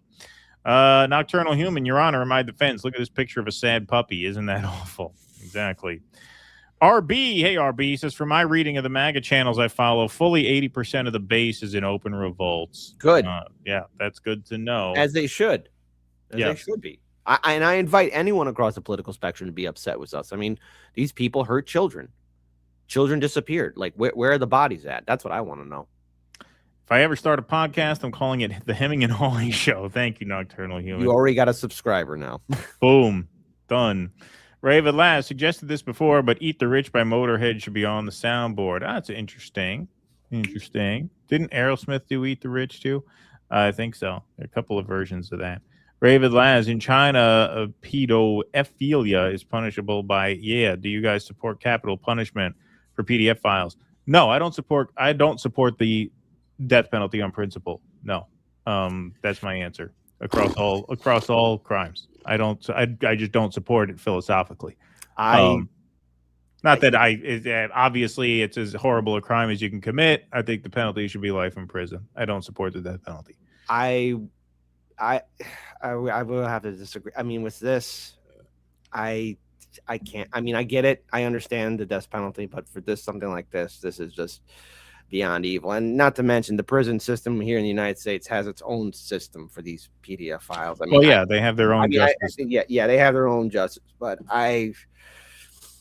hurting kids, that's a no-liner, and I'll just leave. I don't want to say anything more to get the channel, but I disagree. But we'll leave it there. Kit supports capital punishment for PDF files as a point of policy. All right, let's move right on along. All right, folks, this was one of the more devastating exchanges at the Pam Bondi hearing. This is from Democratic Congressman Ted Lieu. Like I said, I watched this live, so I was able to clip some of the stuff myself for the Due Dissidents X, and so this was one of them. This is just brutal. Let's take a look. Andrew attended various parties with Jeffrey Epstein. Under the law Congress passed, you were allowed to redact photos to protect the victims of Epstein's sex trafficking operation. You redacted the photos of this victim's face because you were following the congressional law. Is that correct? Jesus. I'm sorry, that we redacted the victim's Because you were face? following the congressional law, correct? Yes. Okay. So what she's establishing there is that we can assume, based on the fact that the face of the woman is redacted, that that's a victim. That's not a game of Twister. That's a woman being victimized. That's what he just got her to agree to. Whether she should have agreed to that or not, I don't know. But he got her to agree to it, which speaks to Kit's point that Pam Bondi is not very bright. Mm-hmm. You have now established that please put the photos back up, that we are looking at a sex trafficking victim. God. Under the Federal Victims Trafficking Protection Act, not only is Jeffrey Epstein guilty, but anyone who patronizes Epstein's sex operation is also guilty of a crime. That's why I find it absolutely despicable that you sought to protect Epstein's clients, like former Prince Andrew. Last July, you closed the case on Epstein's abusers. The July 2025 memo from your Department of Justice stated, quote, "We did not uncover evidence that could predicate an investigation against uncharged third parties." These two photos, please put the photos back up. These two photos staring you in the face are evidence of a crime and more than enough evidence to predicate an investigation against former Prince Andrew. So I ask you, Attorney General Pam Bondi, why did you shut down this investigation last July, and why have you not prosecuted former Prince Andrew? I don't believe you asked Merrick Garland these questions when he was Attorney General. And Jesus Christ! I forgot that was her response there. That caught me off guard. That was my authentic reaction. I mean, I obviously watched this video before, but I've watched so many between then and now. I honestly forgot that that was her answer. Oh my God. That was your answer, lady? Oh, nah, screw that. I'm sorry, man. No. Like, you're seeing a girl, a victim of British high society royalty, the prince himself. It's unbelievable. You're involved in that. You're closing the case. And you're going to bring up Merrick Garland? Look, you Merrick guys Garland's ran on being better. This is the thing that drives me so crazy about this, especially in this context, but in all contexts. You guys ran on being better than the Biden administration. So when you get caught being worse than the Biden administration, or at least as bad as the Biden administration, you can't just say, well, why didn't you bring this up to the Biden? Yeah, that's why Kamala didn't win. That's why you won, because people thought you'd be better. It is unbelievable. Drew. So I ask you, Attorney General Pam Bondi, why did you shut down this investigation last July, and why have you not prosecuted former Prince Andrew? I don't believe you asked Merrick Garland these questions when he was Attorney General and set before. I agree with you. You twice. I've been claiming my time. I agree with you. I agree with you. During the Biden administration, I called for people looking at Epstein Files. Merrick Garland dropped the ball, as did Attorney General Bill Barr, as did Alex Acosta, a whole string of failures. But you— And Joe Biden was basically retarded. Don't get me started on it. He's going to start throwing them on. Yeah, pretty much. All of them were stupid. Yeah, exactly. Are in charge. You have the power to change things, to hold these men accountable, and you're doing the opposite. You're protecting them. So I want to move on to another man. Can I answer Donald that, Trump. though? I want to move on to another Can I answer your question about protecting? You answered the question. You're saying no. I love this. I want to discuss another man, Donald Trump, who is all over the Epstein Files, like former Prince. Here's the video. They're funny.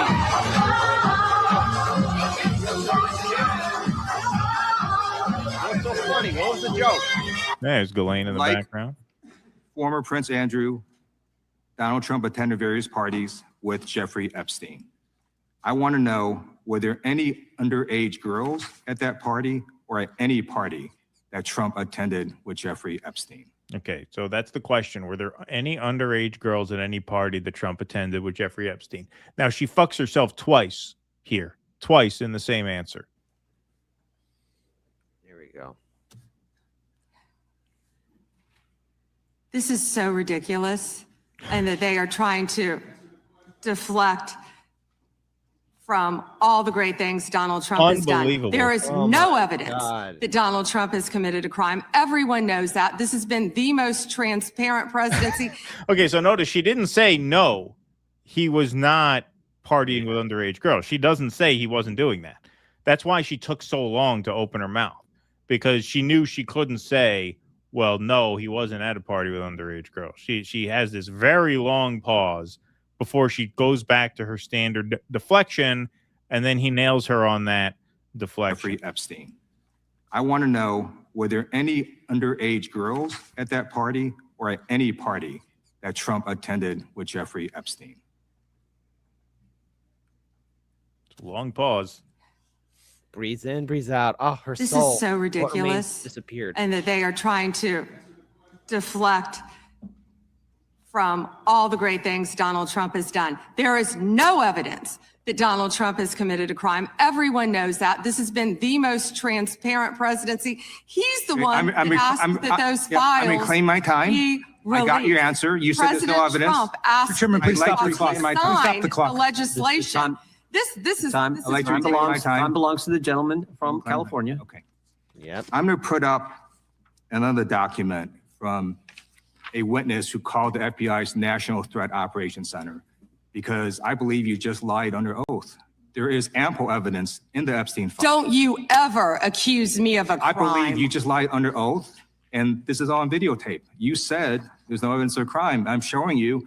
Here is Wow, you see how pissed off she gets there? Don't you ever accuse me of a crime. This is her whole game, is just fake outrage. But what he's saying there is that, hey, you just said there's no evidence.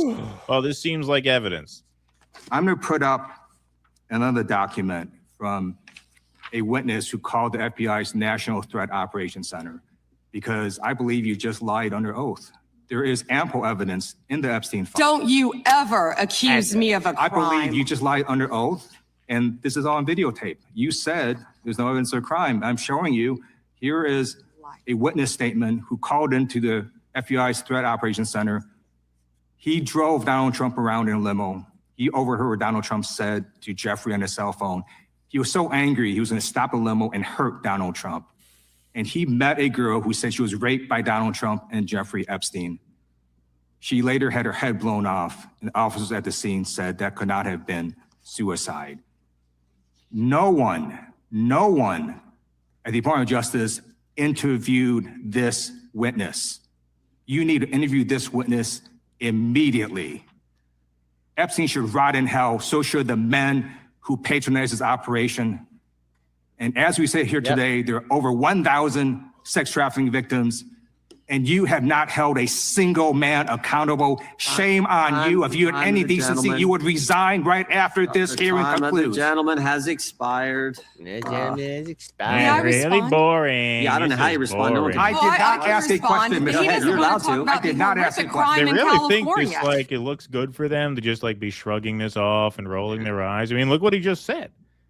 That was an FBI report. You just said you didn't interview this witness. Yeah. So what kind of investigation did you do? You didn't interview the witness. Like, it's the most obvious cover up I'll tell there's you what ever been. I'll tell you what they did. They got the documents and they did this. Yeah. They didn't know what to do. That's all they did. Yep. No. And you talk about stupidity. The stupidest thing this administration has done in a very, very long list of extremely stupid things is send that memo, which kicked this whole thing off. If they were smart, they'd have just stalled. And you say, well, they couldn't stall forever. Would have been better than this. This is an absolute nightmare. That was absolutely crushing. And to see her just implode like that, and then so petulantly, don't you ever accuse me? It's America. People are allowed to give their opinion. If it is his opinion that you made a false statement under oath, he has every right in the world to say that. He's not the judge, jury, and executioner. He can't sentence you to anything, but he's well within his rights to say that. You do not have the right to silence him. Who are you to say, don't you ever accuse me? That's ridiculous. Like, the sense of entitlement here and petulance is just so nauseating. It will be nauseating in any context, especially when you're caught red-handed covering this up. Like, this is an obvious cover-up. Anybody with two eyes can see. This is an obvious cover-up. Even if you are inclined, for whatever the fuck reason, to minimize the crimes of Jeffrey Epstein, even if you are inclined to do that, you still have to admit this is a cover-up. Yeah. In fact, they do. I mean, even a guy like Michael Tracy says they should release everything. Everybody knows this is a cover-up. And here you are, saying, how dare you accuse me of life? Don't you ever accuse me of a crime. I would also all you do is accuse people of crimes, Pam. All she does is, we will find you, we will come for you. That's all you do is threaten people and harass people. Wow. It is. There's extraordinary. Well, somebody wrote, like, this is a bigger cover up than Roswell. Probably so. Probably that is another reason why aliens aren't going to visit our planet. Be like, hey, have you seen their government down there? These people are nuts. But I also want to add in here too. There's a witness in there that alleged that, again, at least according to their statement, spoke to a woman who was assaulted by Trump and Epstein. Again, that person needs to be, cross-examined, needs to be spoke to. I hope they're still alive and still kicking and, being okay. But this is another prime example of another death, to which I have to say, where are the bodies at? Why did Jeffrey Epstein order 55 gallons of sulfuric acid? There's talk of a trap door on one of his beachfront properties that goes into the ocean. Gee, very James Bond much. And I just want to say this here too, and I'm overthinking it, and I'm probably wrong on this, but people need to look in the Epstein files to see if Epstein was friends with, by proxy, associated with people who had pig farms. Because if you ever heard the phrase, hungry as a pig, There's a movie reference from Snatch. You know, pigs will eat anything. And knowing the depravity of what we are seeing in these files, it wouldn't put me past. And then another thing, too, I want to ask is where are the holding cells at for the victims? Because there's always like a holding cell. You know, the kids in cages, people disappear. There's always an area in which they're hidden at, you know, where they could transfer it out. I want to know, because an infrastructure like this, what this is revealing to me, and this is where Pam Bondi's failing too as Attorney General, is, you know, there is a massive infrastructure of human trafficking here in the United States. Slavery didn't end after the Civil War. It flourished, and we see it open. It was with our prison industrial complex. We see it with how people are just abused and harassed and moved around. There is no accountability here. There is a lot of evil that has to be exposed here. And the 1%, these people who defended Epstein, who want to be part of his life, wanted to be part of his life, protected him and knew. Everybody knew in some way. And I don't want to hear a politician say, oh, I didn't know. A rich person say, I didn't know. You guys are in the inner circle. You don't have handlers to tell you like, hey, look out for this person. They knew and they wanted to be part of it. 100%. 100%. We're at 2,417 in the YouTube channel. And we're at six. We're at 1,056 likes. I love how Kit pulls that off, putting that hair to good use. There you go. Avi 3018 podcaster Dan Bongino probably should have been. Oh, no, sorry, got that one already. My fault. Can't wait for the South Park version of this. Yeah, that would be a pretty crazy episode. Oh, her face will be covered with crap. Remember that episode? Brown noser. Yeah, brown noser. Yeah. Guys, can't we just go back to wholesome halftime shows like when we saw Janet Jackson's titty? Even if I don't understand what Bad Bunny was singing and I'm Puerto Rican. Hello. You know that's when America was peak. Justin Timberlake, Janet Jackson, and the Titty Massacre. That's right. Ravid Laz, God, I can only imagine what's on Vosh's search history. Ha! No. Yo. Oh. No. Judy Denmark says, home recovering from concussion. Oh, I hope you're okay, Judy Denmark. Considering cracking my head again to get amnesia from Bondi. Ha! Of all the scum, she may actually be the scummiest. She might be proud of that. Love you guys so much. Well, thank you, Judy Denmark, and best wishes on your recovery there. Be well. Raven Laz, RFK Jr. search history. Felching, donkey show, felching. EO Shush. More I see these Epstein files. I don't know who is worse, Bad Bunny or Epstein. Thank you, EO Shush. Appreciate that.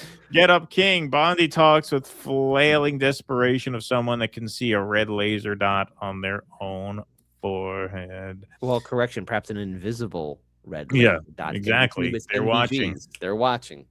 ACP update, tons of new members signing up weekly. We are building a nationwide structure for uniting and organizing the working class for a better future. Join your local chapter at acp.us. Thank you, 3 Tom the Bomb. Appreciate that. A kind donation. All right, let's move on. All right, so, folks, this was in many ways the marquee matchup of the Pam Bondi hearings. Of course, Thomas Massie, the Republican who went out on a limb to bring enough Republicans over to get this Epstein Files Transparency Act passed through the House, through the Senate, and then ultimately to the president's desk. Here's Thomas Massie just absolutely, as I said, embarrassing Pam Bondi. She unravels under questioning. So just a little pretext to this. What he is going to demonstrate here is what we talked about in previous segments. It'll be clipped separately. On the left, the poster on his right, our left, is a name of victims, most of whom are unredacted, but one of them, as you can see in the middle of that list, is redacted. They were supposed to redact all the victims' names. Now, on our right, his left, is the redacted name of Les Wexner, a potential alleged co-conspirator of Epstein. Those were supposed to be unredacted. So what he's catching her here in is doing the opposite, essentially, of what they were supposed to do. They were supposed to redact victims' names to protect victims, but unredact potential perpetrators' names to expose them. She did the opposite. So he's asking who did that, and is there going to be any accountability for that? And I'm sure she takes this really well.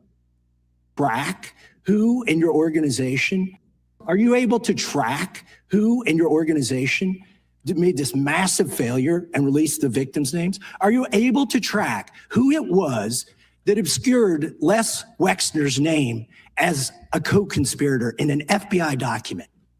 Do you have that kind of accountability?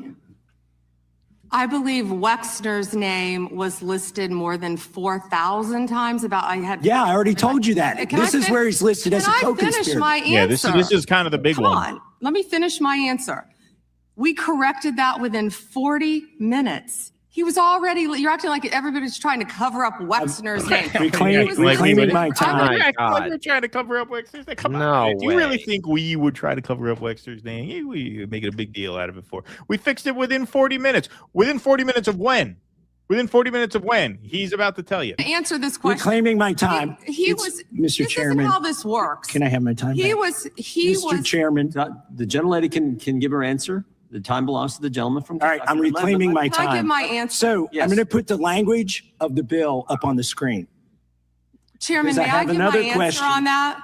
Here's a political the question. joke, and I need to give my answer on This that. is a political joke. You're a political joke. You're the joke. You're worse than a joke. You're very sad. This is the saddest joke I've ever heard in my life, actually. Probably the darkest joke I've ever heard. Well, we basically look, this is an absolute appalling behavior, not only from our attorney general, but the very fact that this is where she's crumbling apart. This is where she gets extremely emotional and fails in her case, in her defense. And this is where Thomas Massie ultimately succeeds in exposing her failure in that office. Yep. We'll let the attorney general respond, and then the gentleman can move to the next question. It's my time. Within 40 minutes, you asked me a question. Within 40 minutes, Wexner's name was added back. Within 40 minutes of me catching you red-handed. Yes. Exactly. There was one redaction. Within 40 minutes of him pointing out that you covered up the potential co-conspirator. That's when you fixed it. You didn't realize you made an error and fix it. It was 40 minutes after he called out that you covered it up that you went back and you unredacted it. He's listed as a co-conspirator. And we invited you in. This guy has Trump derangement syndrome. He needs to. You're a failed politician. What is this? Chairman, please restore his time and remind the witness of the rules here. There is no credible information. None. If there were, I would bring the case yesterday that he trafficked to other individuals. God. Is that your position as well? My position is any victim who comes forward, of course, we would love to hear from them. 1-800-CALL-FBI. Okay, so two things there. She does not vouch for Kash Patel, who was under oath when he said there was no evidence of any co-conspirators. That's pretty significant.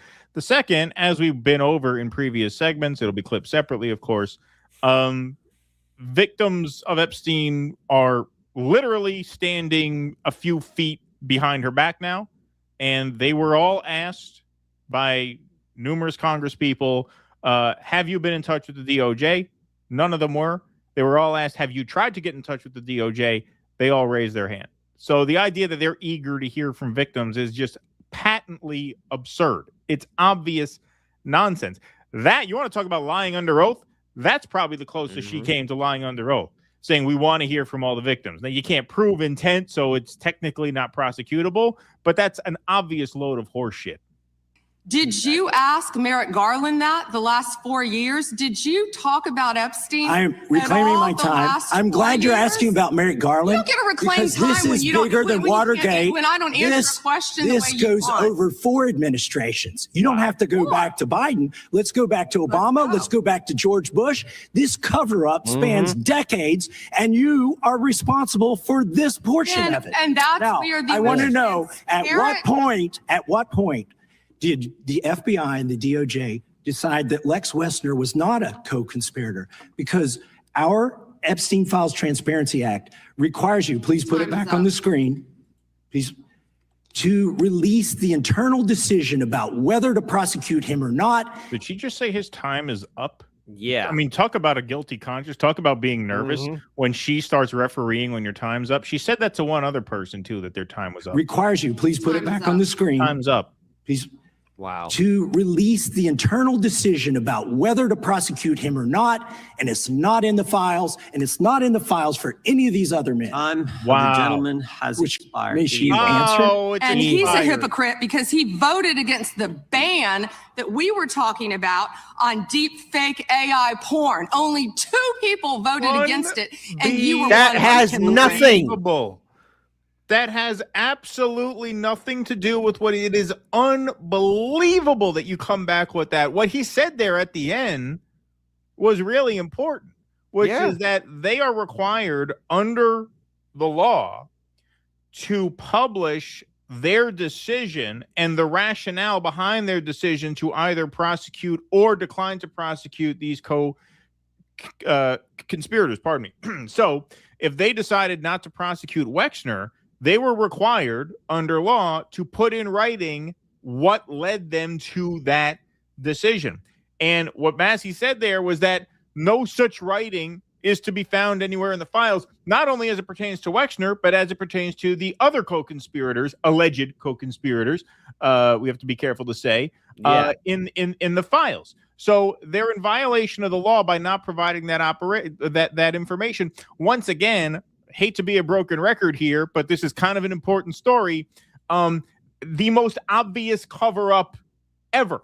Like the fact that they just decided they were going to hide the potential co-conspirators and just not explain their decision not to prosecute them. Why? Because they never made the decision not to prosecute them based on the evidence or lack thereof. They decided not to prosecute them because they're covering the whole fucking thing up. But of course, they can't put that in writing because that looks pretty bad. That's almost as bad as the Bad Bunny halftime show. I mean, it is just beyond. This was beyond anything I've ever seen. It really was. Well, the thing is, like, here's the thing. Like, if Pam Bondi actually had any kind of real integrity, like, and again, grain of salt here, if she had any real integrity, the Trump administration getting, hey, look at what these other previous administrations did and covered up. We're going to expose it. They could have owned this in theory. They could, but Trump's name's all over the Epstein they can't files, because so they can't.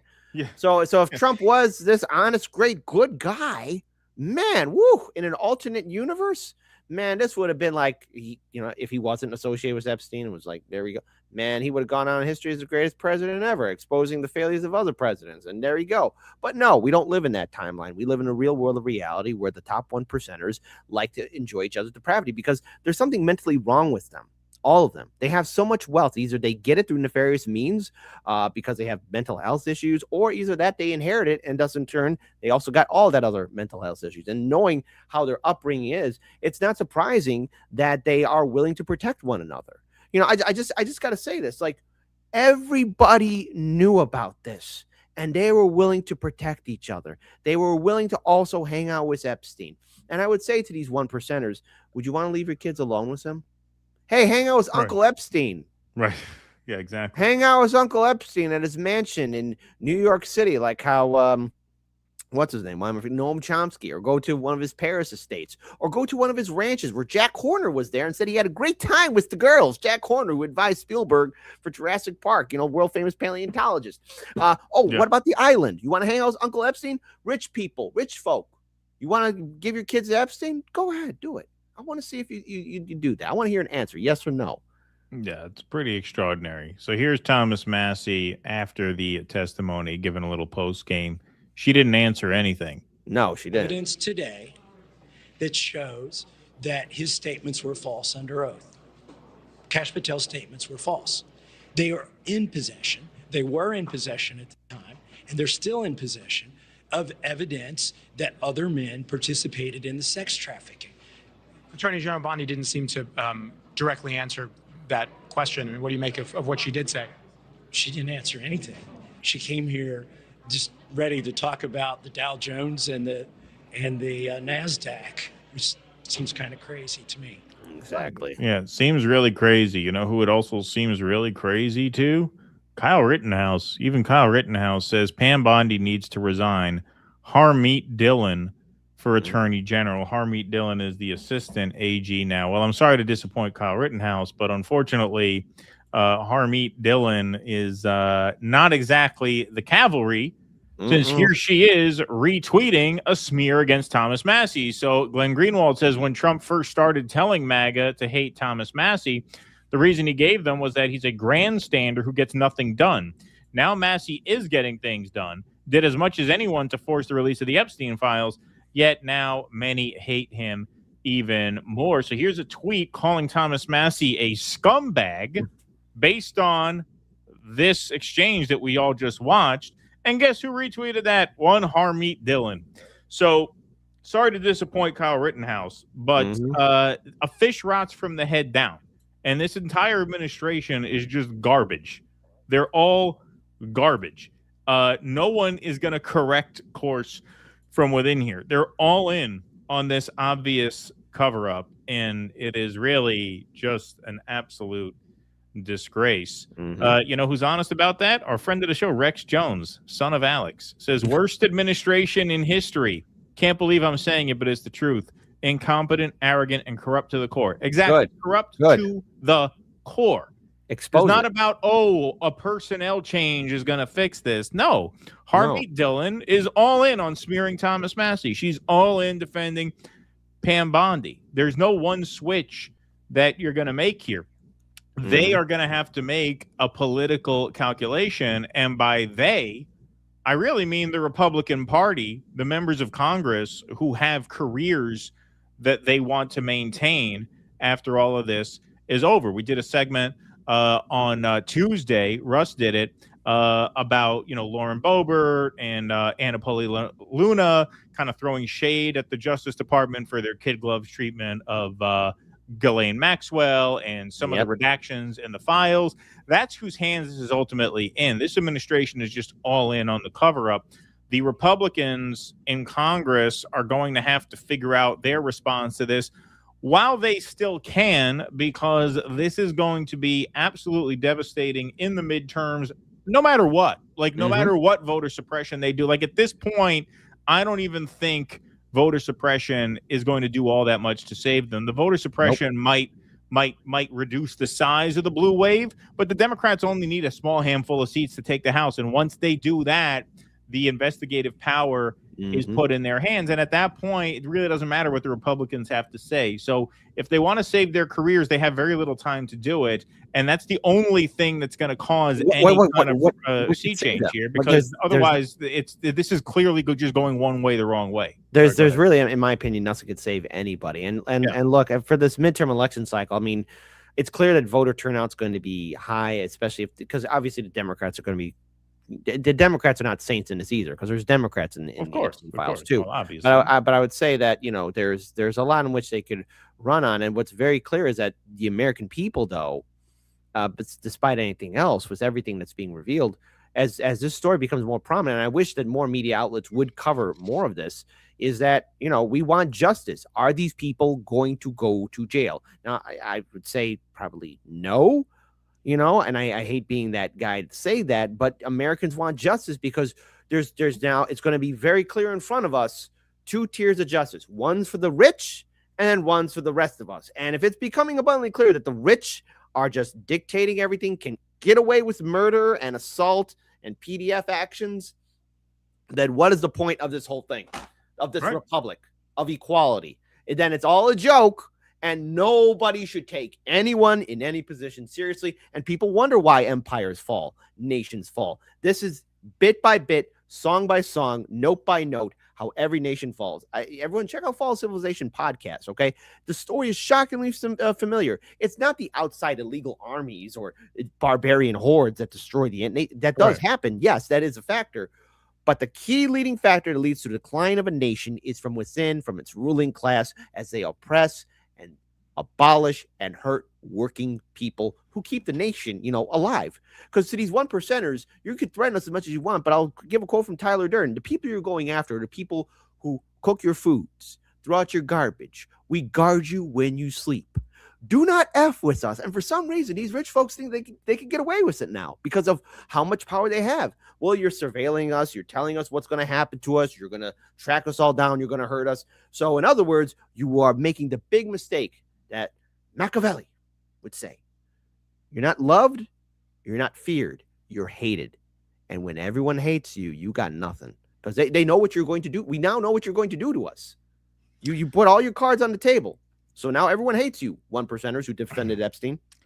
Yeah, I mean, I hate to be a wet towel, but they have the technology now, and this is the point of AI, where they don't need us. Like, they don't. Like, this is their whole goal. Their whole goal is to become less and less reliant on ordinary people. I mean, Elon Musk goes to Davos, and he says, and none of the two-faced, liars in MAGA influencer world covered this. But he says there's going to come a day where robots outnumber people, and he says that as if it's a good thing. No, it's not. What could be more anti-human than that? But they see it as a good thing because they don't want to have to rely on the goodwill of the masses anymore. They see that as a massive liability for reasons that you laid out, right? Because historically they have been relying on goodwill, and in the current moment they still are to a large extent. That's why the most popular force in the world, and don't let anybody tell you different, is not, a threat of force. It is still public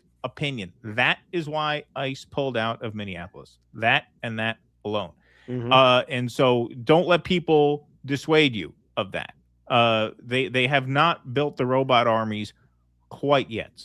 There is a ray of hope. And who's to say those robots, the way they're making artificial intelligence, because you and Russell even covered AI programming and how it's smarter than its own developers and how it's leaving notes for its previous self. I mean, I've done subjects about it too. These people like Elon Musk who say like, oh yeah, AI and robots will take over. Are you sure they want to listen to you? Because from what's being shared with us, what we're reading in all the articles and videos, AI is very capable of making its own decisions. It's another form of intelligence, and maybe it might not be on board and listening to all of your commands. Who's to say it doesn't adapt and evolve? I mean, life finds a way, to quote Ian Malcolm from Jurassic Park. Life will find a way, including artificial intelligence, AI. It will find a way, So don't be over reliant, all right? Because there's no such thing as control. No such thing as control.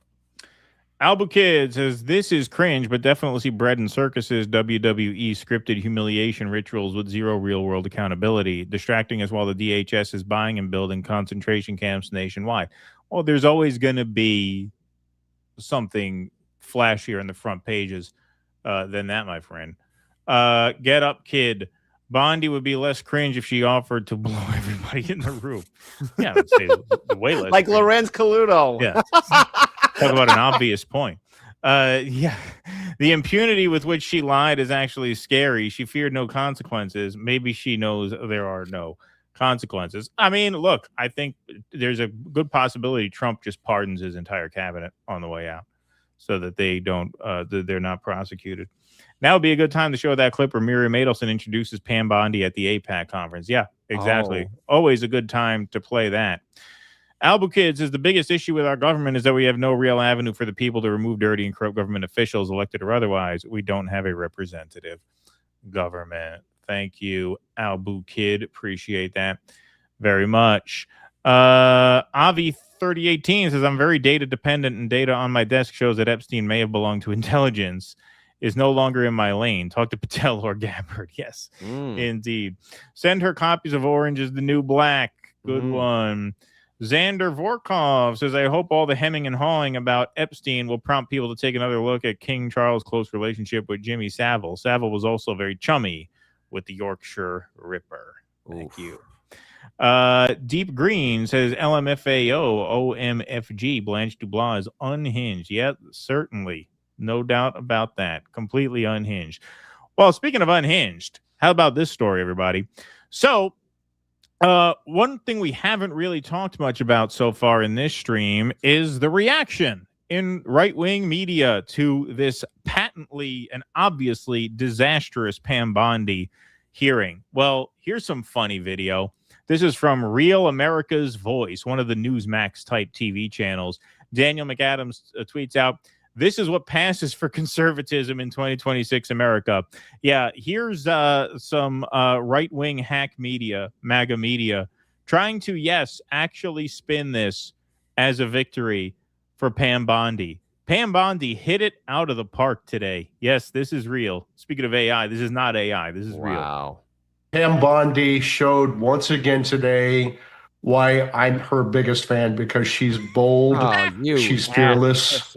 These Democrats brought a butter knife to a gunfight, and it did not go well for them. She is Pam is plays nobody's fool. She came prepared, in command. She clearly laid out her successes as President Trump's Attorney General, how she's making America safe again for President Trump. She hit it on the park today.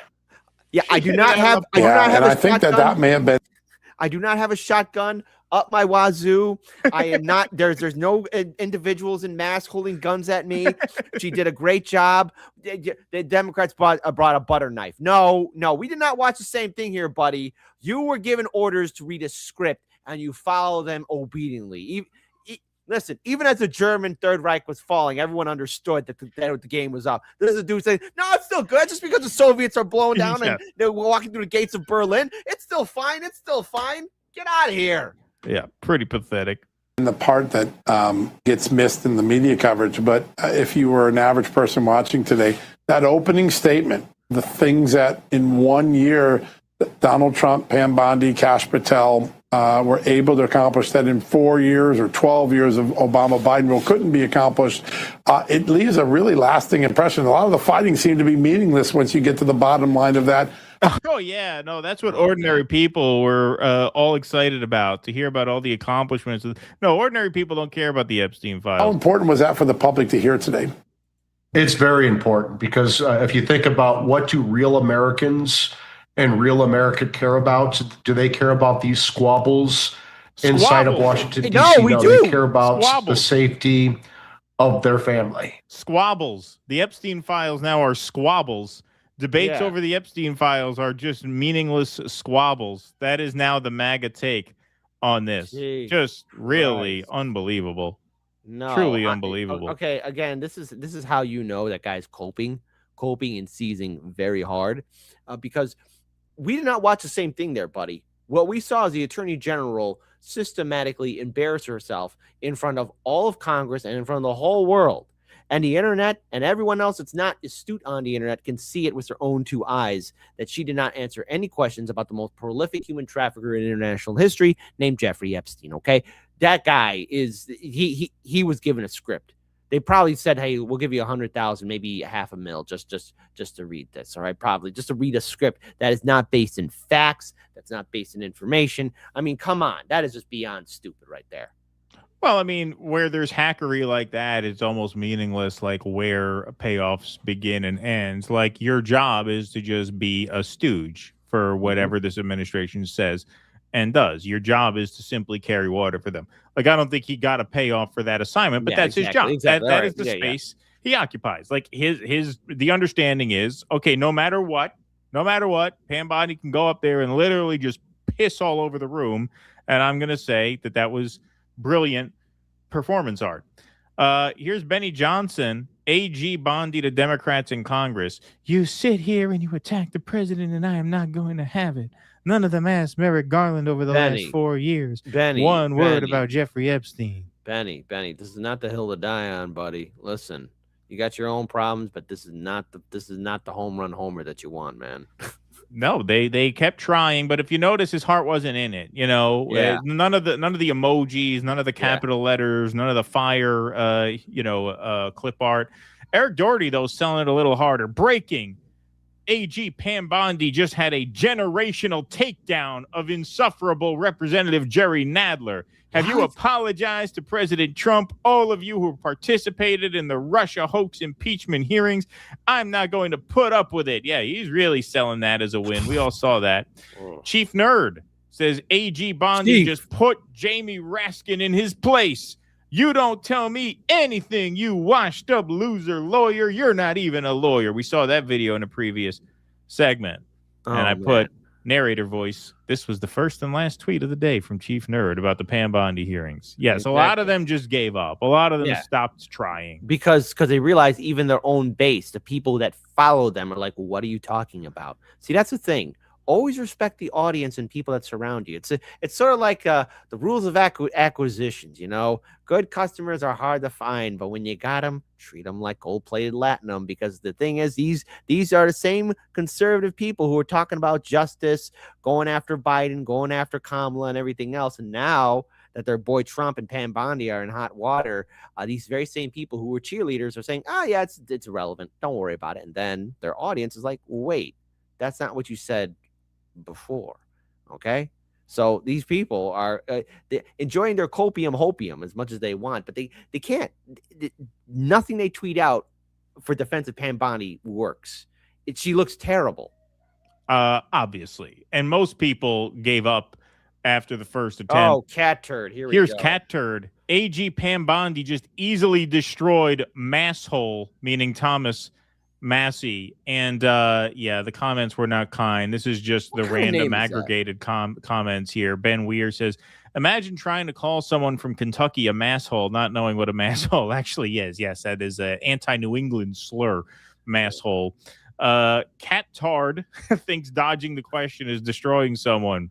Douglas Grinder says she didn't destroy him. He's in the right. Yeah. Quit blindly supporting. When they're wrong, they're wrong. Encourage Trump to do better. Oh, that's not going to happen. Trump doing better is an anathema to him. How does that sound? There you go. That is not going to happen. Daniel Moore says, I've never seen someone so willing to lose credibility. You are such a weak man. Well, when you have a name like Cat Turd, of course, I mean, like, it's not based in strengths. It's fecal matter from feline. Yeah. I mean, what kind of names? Like, what's your handler on Twitter or X? It's Cat Turd. Yeah. Feline fecal matter. Destroyed, says Matt. She looks really bad here. The bootlicking is just gross. Gentile says, oh, yeah, she's on fire. That's one way to say you care more about politics than what's really going on here. Do better, Cat Turd. This isn't about left or right anymore. Chris Horn says, you really are going to go down with the ship, eh?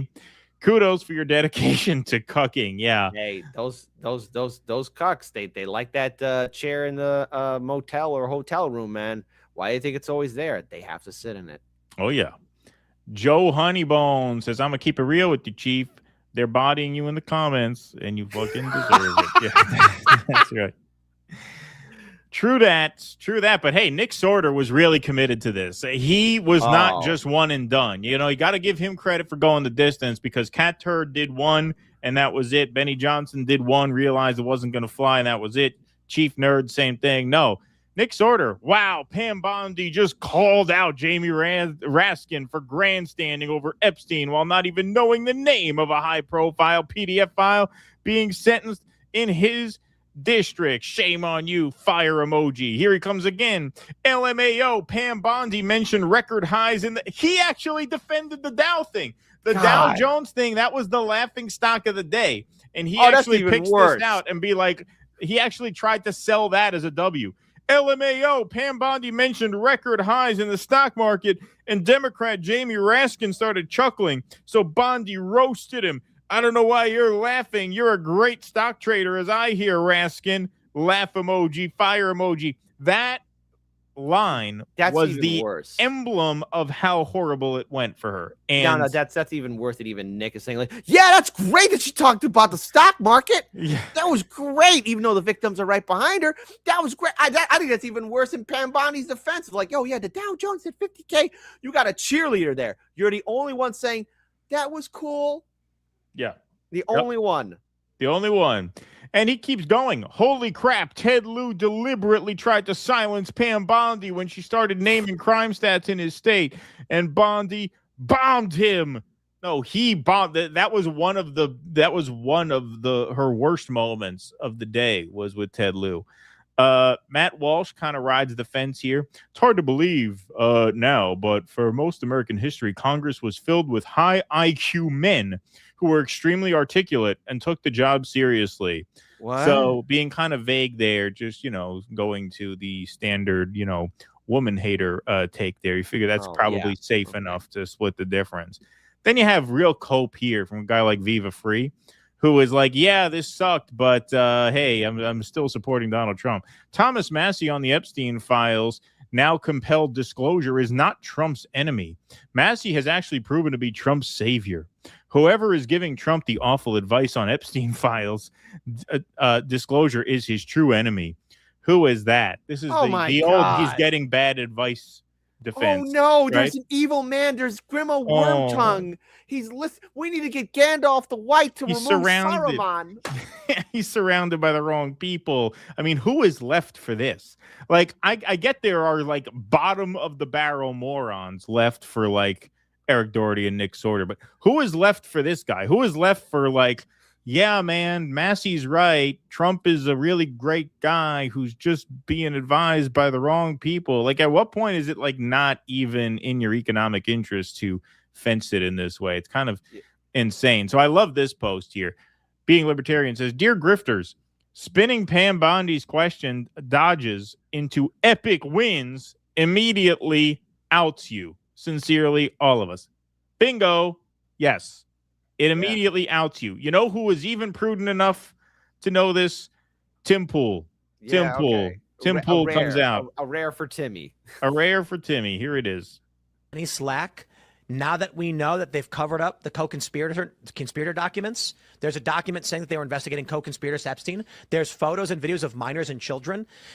Dan Bongino was like, look, a lot of these things were hearsay and, you know, fake tips that were uncorroborated. All of that is true, but there's still no excuse for them not exposing these deep, dark, corrupt pedos.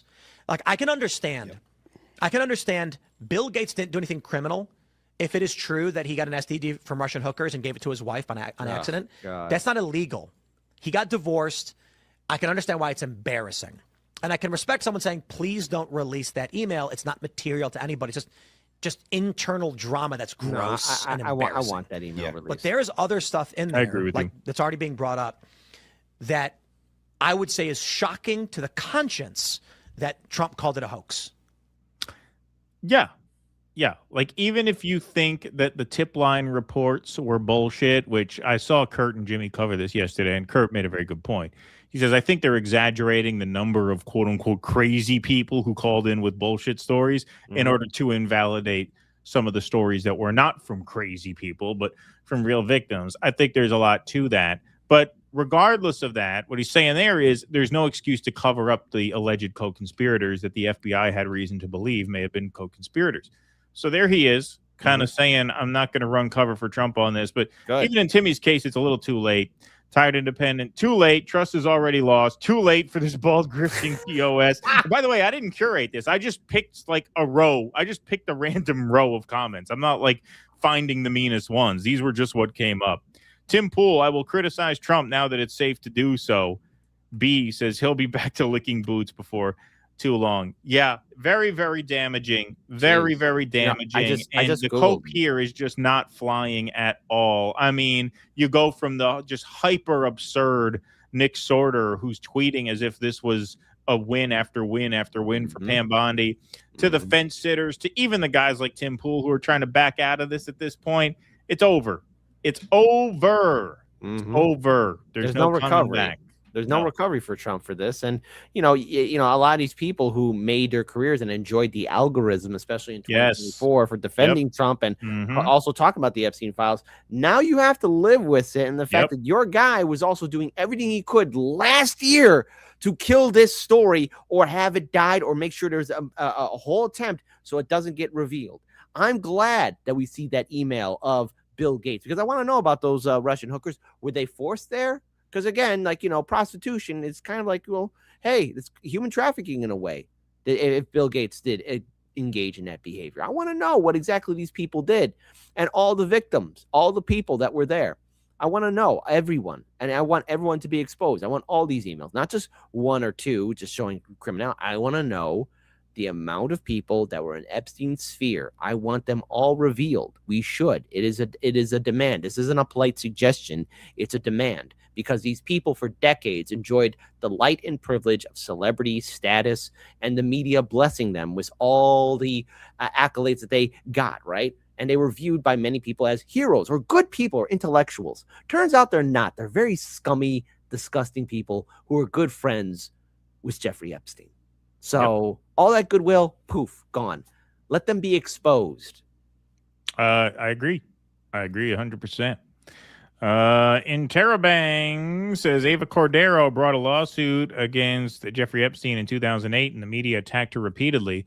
Victoria's Secret was a key part. No one talks about that, though. Interesting. I will have to look into that. Thank you. Or if the NSA is watching, I don't know what you're talking about. I certainly will not look into that. Red spots on toilet paper. Should I go to a doctor? Should you go to a doctor? I mean, if you're having GI symptoms, then yeah, you should get it checked out. I mean, it's probably nothing. It's probably nothing serious, but you never know. We're not medical experts. Yeah, but we do suggest that if that's something like that's happening, it's period and it's happening all the time, I would go to a doctor, my friend. Yeah. See what's going on. Can't hurt. No reason to panic, but get it checked out, as they say. Vienticus Prime, this whole thing with Bondi was like watching a regarded donkey show where Bondi was the donkey and the donkey was trying to blow itself. Thank you. That's an insult to donkeys. That is mean to donkeys. That's right. 007 Angelo, Miss Bondi, why did you redact Wexler's name? Bondi, because he gave me a Victoria's Secret discount. DC is thinking festering cesspool. I'll say it again and again because it ain't going to get old soon. What do you call it when the Democrat is done raping a child? The Republican's turn. I know that's one of your better jokes there, Vienticus. All right, we'll move on. Kid, I don't want to keep you too long. Let me know if you got to go. I got to stay around for another 30 minutes. I can stay around for another 30 All right, cool. We should be able to make this work then. All right, this is a quick one. All right, let's see. All right, so now we're finally done with Pam Bondi. That feels good. Unfortunately, things don't get much lighter from here. So this is a clip of Nancy Mace on Piers Morgan saying, we will be shocked by some of the names she's seen in the Epstein files. Piers, at some of the names that but you would be shocked, Piers, at some of the names that I have seen that came across the DOJ in emails that the DOJ is protecting. And we're talking about people on both sides of the aisle. We're talking about famous people, rich people, people in power, prime ministers, former presidents, etc., media personalities that are named in these files. And that's why I say this is going to go down as the greatest cover-up, one of the greatest cover-ups in American history. And I don't believe the girls are actually going to see justice, which is why it's going to be incumbent upon people like Democrat Ro Khanna, Republican Thomas Massey. I'm a Republican myself who's willing to name some of those names in our committee work, on the floor of the House, whatever it takes, because this kind of thing cannot continue to go on. I want to give the next girl hope that when she comes forward, she won't be shamed. Her life won't be smeared in the Daily Mail or whatever the next press, is going to do. What they do to female victims and to children is disgusting because they're protecting their rich and powerful friends. But you'd be surprised, shocked even at some of the names in the file. Okay. I say, well, let's name them all. I mean, if they cannot go to, and again, I don't want to be the bad guy here and saying that they're not going to go to jail, but yeah, listen, what was that Bill Murray movie where he got all this money and said the laws don't apply to me anymore? When he got rich, I'm probably misquoting the movie, but like these rich people don't go to jail, so let's expose their names. Let's public humiliation is the only thing we got now. Destroy their legacy. Whatever goodwill they have, destroy it. Well, that's Nancy Mace talking about our shock at who is going to be named in these files. Because don't forget, they've had a peek behind the curtain and they've seen stuff that we are not allowed to see. Of course, the DOJ is tracking what they see. Mm-hmm. But Lauren Boebert tweeted this out on her X account. Here is an interview she gave to Rob Schmidt. I call him the Chin Man, this guy with the big chin. Here she is describing some pretty dark stuff that she read in these files.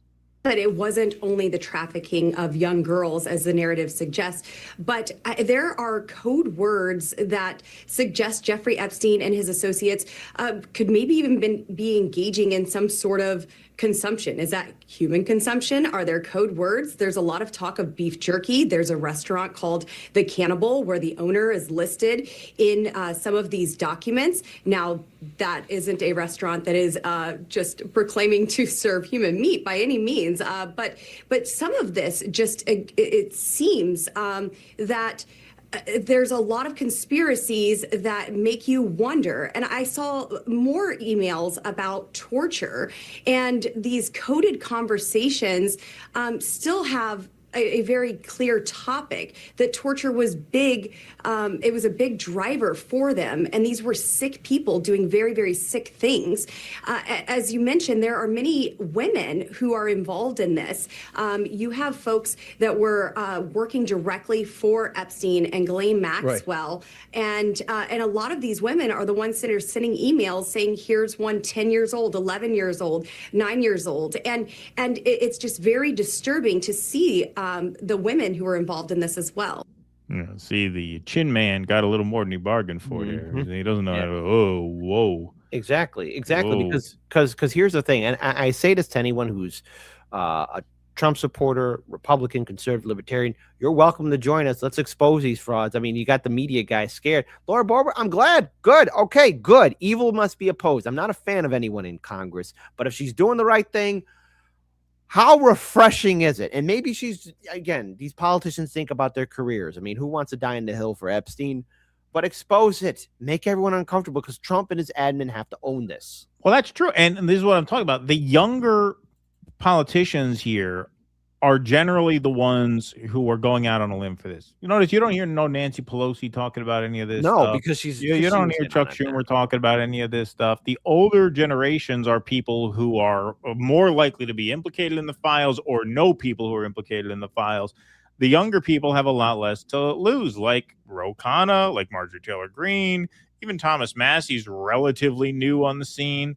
The squad types, like the younger people don't have as much to lose because they just haven't been around long enough to either be implicated themselves or to have their friends implicated. And so I think that has a lot to do with what Boebert is saying there. So here's a report on this. Lauren Boebert sounds alarm on torture in unredacted Epstein files. From Newsweek, Representative Lauren Boebert has joined several lawmakers in expressing outrage over what she was able to view in unredacted versions of the Department of Justice's documents on the late sex offender Jeffrey Epstein. Quote, terrifying language in the Epstein files I viewed yesterday, the Colorado Republican posted on X on Wednesday. Emails about torture, frequent talk of consumption, a restaurant called The Cannibal. The Justice Department has not indicated that the files support claims of cannibalism or ritualistic abuse by Epstein or his associates. References to The Cannibal refer to a real restaurant, according to multiple fact checkers. No, she said that there. It was a restaurant. It's not open in New York City anymore, so don't go looking for it, anybody. But yeah, there was a restaurant called The Cannibal. That's what she was referring to. On Monday, the Department of Justice began permitting members of Congress to examine unredacted versions of the files that have been made public since late 2025. Lawmakers from both parties did so under tight restrictions at a designated facility in Washington, D.C., and have subsequently reported seeing further details of criminality by Epstein and his global web of connections, while criticizing the DOJ for unnecessary redactions in the original releases. In a floor speech on Tuesday, Democratic Representative Ro Khanna read out the names of 6 wealthy, powerful men that were redacted in the DOJ's initial releases. These included Les Wexner, the former CEO of Victoria's Secret, whom the FBI appeared to identify as a co-conspirator. In a separate interview, Boebert said her review of the files led her to believe that Epstein had a group of, quote, groomers and recruiters that extended beyond Ghislaine Maxwell, and that these were primarily women. So these could have been victims that were then groomed into perpetrators, is what she's arguing. I want to know why they haven't been held to account, she said, adding there may be a time when she takes to the House floor to publicly name the individuals. And yeah, Nancy Mace, just to put a button on this, after today's review of the Epstein files at the DOJ, I have a list of names I will be requesting the House Oversight Committee invite to testify, and if necessary, subpoena. And this talks to what, Kit, you've mentioned. On the same exact day that the FBI opened a child sex trafficking case against Epstein in 2018, he ordered half a dozen 55-gallon containers full of sulfuric acid to his private island. It could be a coincidence, but what are the odds? On the same day, was he tipped off? So, yeah, to be clear, apparently, and I'm not an expert on, luxury private island landscaping, but apparently if you're on a secluded island, there are like practical uses for sulfuric acid. I don't know what they are, but apparently they do exist. For waste and sanitation, but I still call BS because, it just, something doesn't feel right. It doesn't add up. There's talk of deaths. There's talk about human consumption. Well, it's the same day. I mean, that to me is what kind of I was going to get to that of, too. hey, what do you mean? Like the timing is very specific. Like I don't know. Like it's possible that's a coincidence, but at a certain point, you just have to like add together all of these things. Like even if 99% of what's in here is coincidence, if only 1% isn't, it's the scandal of the century. Like this is what you have to think about. Like you have to think about the totality of the picture. And that is the context within these details are surfacing. So like, do we know what the sulfuric acid was for? No, there are, like you said, what is this? Water sanitation? I don't know what the fuck. So some form of sanitation dealing with waste. But then again, it's are you ordering hundreds of gallons of it the day the FBI opens the case for that reason? Like, I don't know, man. It's just it's too much. It's too much. It doesn't add up. It doesn't. It's impossible for me to buy that it's all coincidence. Yeah. It just is. It's too much. It's too much. I can't tell you what is coincidence and what's not. Yeah. Obviously the cannibal restaurant thing is something that Boebert herself said appeared to be a coincidence, but you look at all this stuff in totality and it just paints a very, very grim picture that goes beyond sex trafficking. I mean, you are talking about torture and murder. I mean, look at the language in these emails. He thanked the guy for the torture video. I love the torture video. Yeah. What is he speaking code every day of his life? Code for what? Like, I don't buy it. Yeah, so thank you. Like, what are these codes? And the thing is, I mentioned this show a few times on my program Succession. There was a scene in season 1, I believe. It's Tom and Greg. They're eating like at this very expensive restaurant, the Bird. It's like an orton, which is like a deep fried songbird, and it's illegal. It's a privilege, and you have to cover your face up just to eat it because it's so decadent. I wouldn't be surprised if these people, these 1%ers, do other things in regards for consumption and what they are consuming, okay? Because there's a lot to unpack here. But I want to know. I want them all redacted. If they're all code words, where's the Enigma code breaking machine so we can break these code words? Because I want to know. I want to just know how evil all this truly is and what was done and how our tax-paying dollars were used to keep this system alive and going and functioning. I want to know. Yeah, I mean, there's certainly, I think what we could say pretty safely is that there's enough smoke here that I tend to err on the side of believing all of it. Yeah, me too. You know what I mean? No, I do too. Like I had a friend who's very grounded, very central, pragmatic, and like, do you really think that? It's like, yeah, dude, I do. I really believe every single aspect of these files and what's in there and what's being at least alluded to. It wouldn't surprise me because this isn't the first time rich people in an empire or high society enacted in depraved activities. It's not our first rodeo. It's just the first time for us seeing it in this empire. But other nations, no, it has happened before. Well, I'll tell you, I mean, you're well into like fool me twice, shame on me territory with this stuff. Exactly. Like, I feel like you're pretty far past that actually. All right.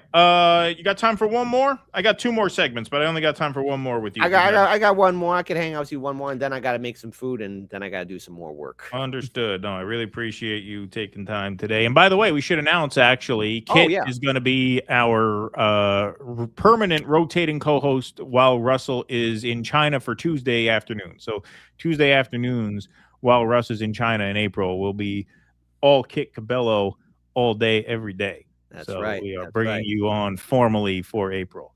That's right. People will be thrilled to hear that. Really appreciate you, my friend, as always. That was my secret I was sharing. I didn't tell anyone. I said to patrons, hey, in April, something's going to happen. And now, cat's out of the bag. Yes. So Kit will be our once-a-week co-host while Russ is in China. And, depending on what happens to Russ in China, maybe we'll make that permanent. Who knows? Who knows? We might have to. We have no choice. Hook me up with all the tea in China. And then all of a sudden, Russ gets a knock on the door. Hey, funny man, your friend said he wants all the tea in China, huh? We take that as a serious crime. Hey, Jewel Boy podcaster, come with me now. Yeah. Your friend said he wants all the tea in China. Yeah. That's a big law break right there. Exactly. All right. Well, we got one more with Kit Cabello. And for this, we go, I guess, to your hometown of Chicago because this story broke today. It was all over X this morning. I guess it broke last night, but when I woke up, it was all over my X feed. So the government claims she ran Border Patrol agents with her vehicle before an agent shot her 5 times.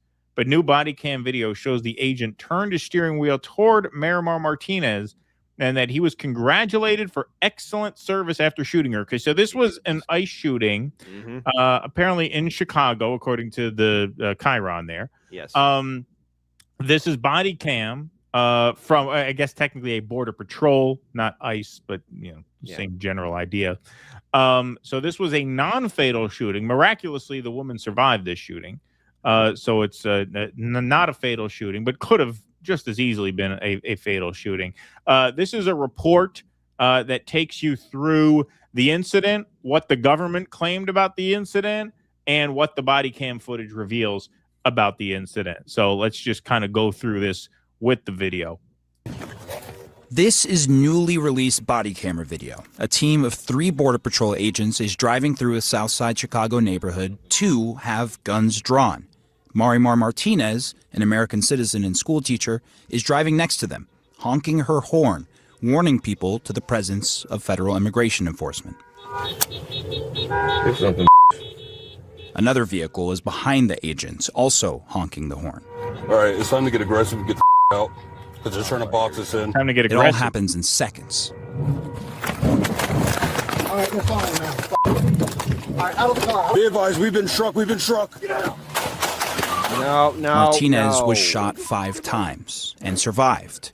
In this surveillance video, you can see the front of the agent's SUV come to a stop. 4 seconds later, Martinez's silver Nissan drives off, she says, fearing for her life. The Department of Homeland Security was quick to accuse her of attacking federal law enforcement, saying Border Patrol agents were, quote, ambushed by domestic terrorists that rammed federal agents with their vehicles. FBI director. Okay, so I'm going to play that once again because it certainly doesn't look like they're boxed in. I don't know what they mean by boxed in. And survived. In this surveillance video, you can see the front of the agent's SUV come to a stop. 4 seconds later, Martinez's silver Nissan drives off, she says, fearing for her life. The Department of Homeland Security was quick to accuse her of attacking federal law enforcement, saying Border Patrol agents were, quote, ambushed by domestic terrorists that rammed federal agents with their vehicles. FBI Director Kash Patel posted on social media about the incident, quote, attack our law enforcement and this FBI will find you and bring you to justice. The post also included a link to video of a car ramming, but it had no connection to Martinez's case.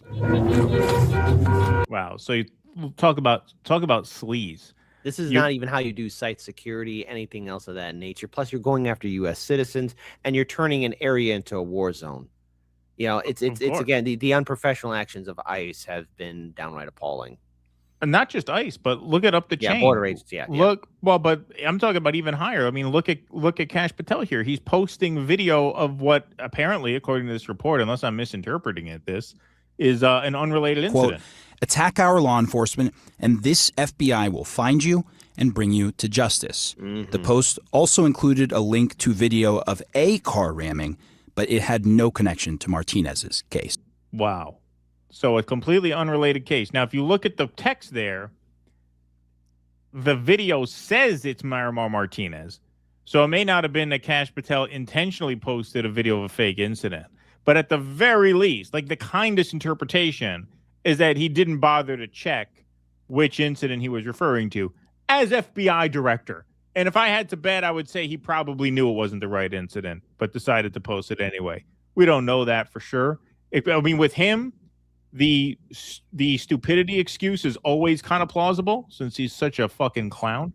But either way, he posts the complete wrong video. FBI will find you and bring you to justice.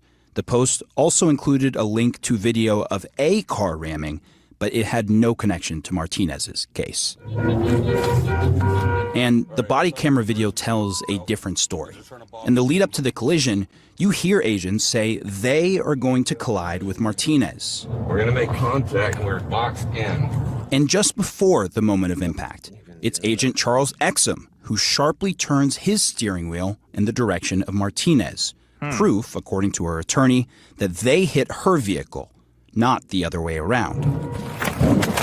And as for the claim of being boxed in, this surveillance video calls that comment into question, with nothing in the path ahead of the border agent's vehicle.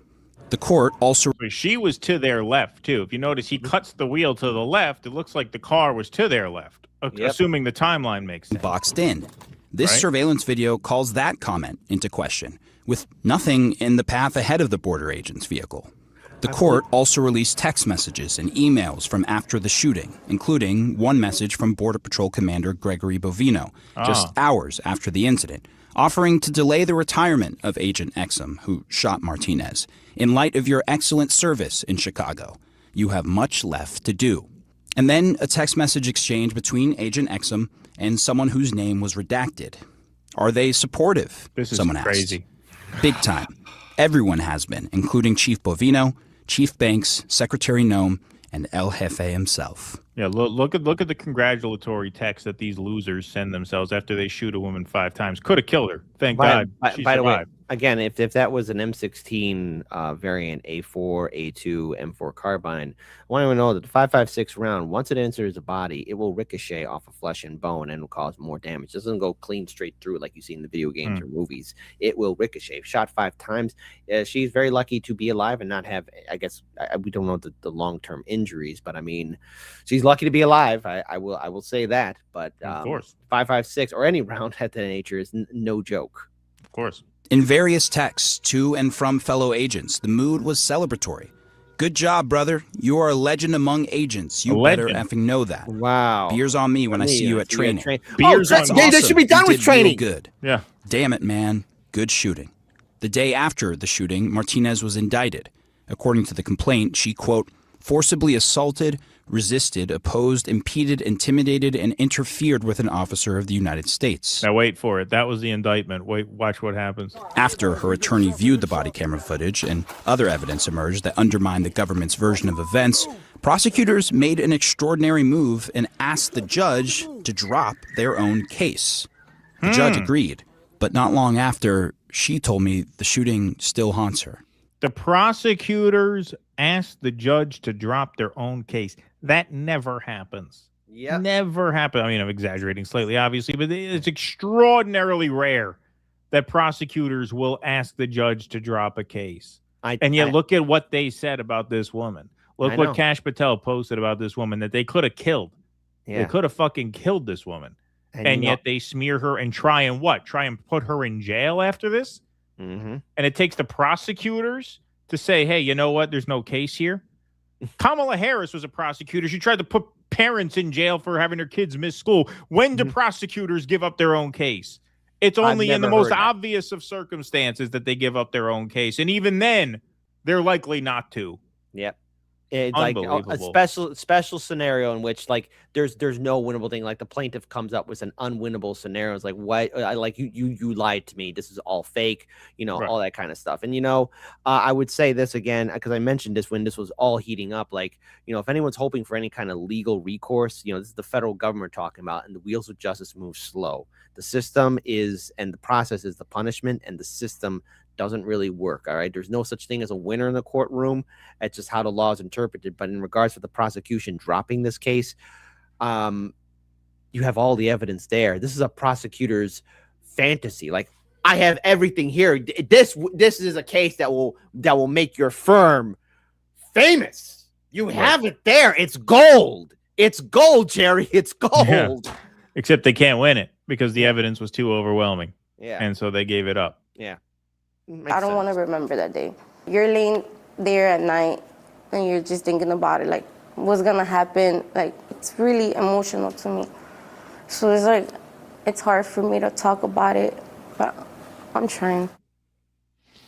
And that's part of why Martinez pushed to get all of this information out, because she believed it allows people to have a greater understanding of how agents might react after something like this, no matter the city, and to further clear her name, because the Department of Homeland Security has never retracted its accusations against Martinez, even after the case was dropped. Even after the case was dropped, they will not let it go. Not only will they not let this go, they wouldn't let that tweet go. So the tweet that I showed you at the top, this is their reply to this tweet. Are we watching the same video? This is CNN parroting a lawsuit complaint for the sake of getting an emotional exclusive interview to rile up their 53 viewers.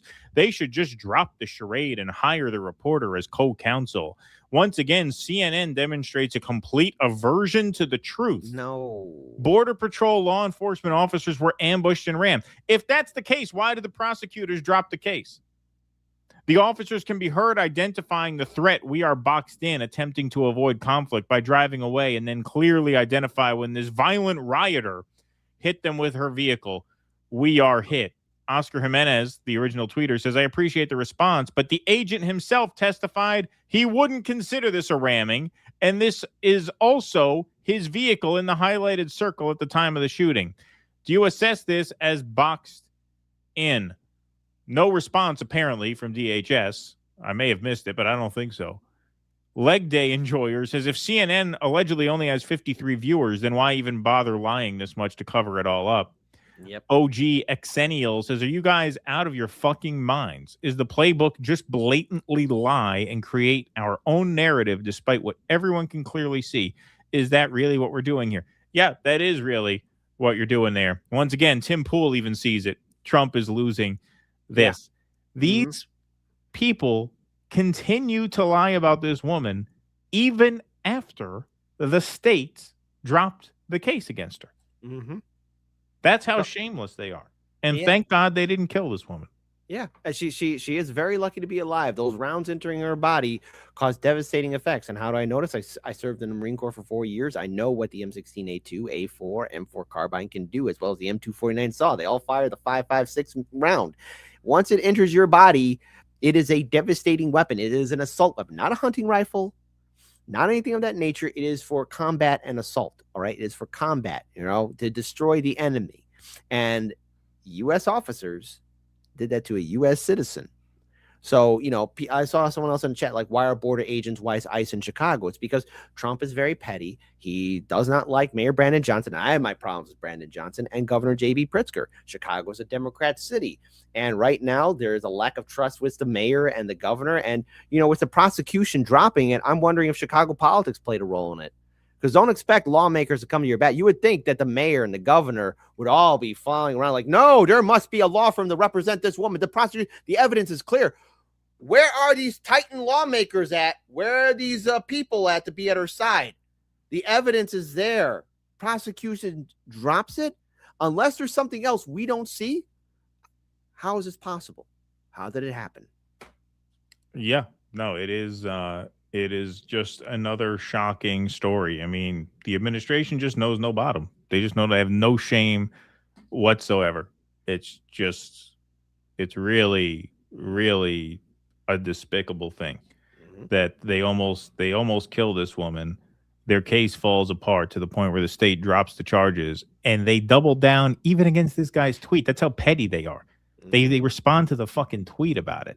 Are we looking at the same thing? Is your prosecutor looking at the same thing? Because that's the real important question. Apparently they looked at the same thing and they decided there's no case here and that they still won't let it go. After all they fucking did to this woman, shooting her 5 times and almost killing her was not enough. They got to continue smearing her even after the state admits they have no case against her. Really unbelievable. And this was also happening because I remember this happened like a few weeks after I was on the Jimmy Dore show last year in the summer, where ICE was failing miserably at detaining at least an illegal immigrant, or at least allegedly an illegal immigrant, on the south side of Chicago in a neighborhood that he used to live in. And all the neighborhood came out like, what are you doing? They were failing miserably. They were escalating the situation. And thankfully, the person got up and escaped. But then again, if we wind back the clocks even further, go a little bit earlier, when ICE was showing up doing patrols in downtown Chicago, you had this one guy on a bike, harmless, no weapon, cell phone, just saying F ICE, F Trump. And ICE agents, they could have just sat there and just, okay, the guy's saying F you, But no, they chased after him like clowns, like from a Benny Hill skit, and he ran off. But what was the escalation? Did he touch them? No. Did he hurt them? Did he shoot at them? No. These guys are horribly trained, and yet we saw in those text messages, "Hey, see you at training." You guys need to go back to training because you need to de-escalate. That's the whole thing. When you have that much weapon, you are a multiplying force. All right, you are a heavy force of weaponry and body armor. You automatically win the battle. Okay, that's just how it is. An irrational person is going to attack you, but the fact that you're going out there escalating and escalating, we saw it especially in Minnesota. God, we saw it in Minnesota. 2 people lost their lives. These guys, whoever's training them, go back to the drawing board, because that's not the kind of training I was taught. Exactly.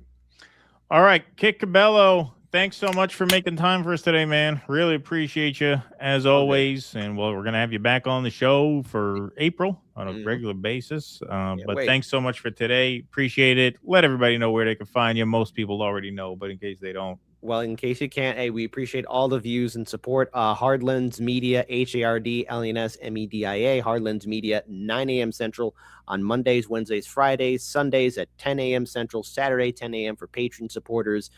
Help keep the show alive. You guys have been so supportive of us, especially these last 2 years. So grateful to everybody. And I have a special guest coming on Sunday show. I guess not Sunday show, Friday show tomorrow. Just got to confirm with them. They haven't gotten back to me, but it's going to be a fun show, 9 a.m. Central. Tune in, and just grateful for all the people. Our Gators are beautiful in the chat. Keaton, glad to fill in for Russell in April, and just very grateful for the Due Dissidents love and support. So got to head on out, guys.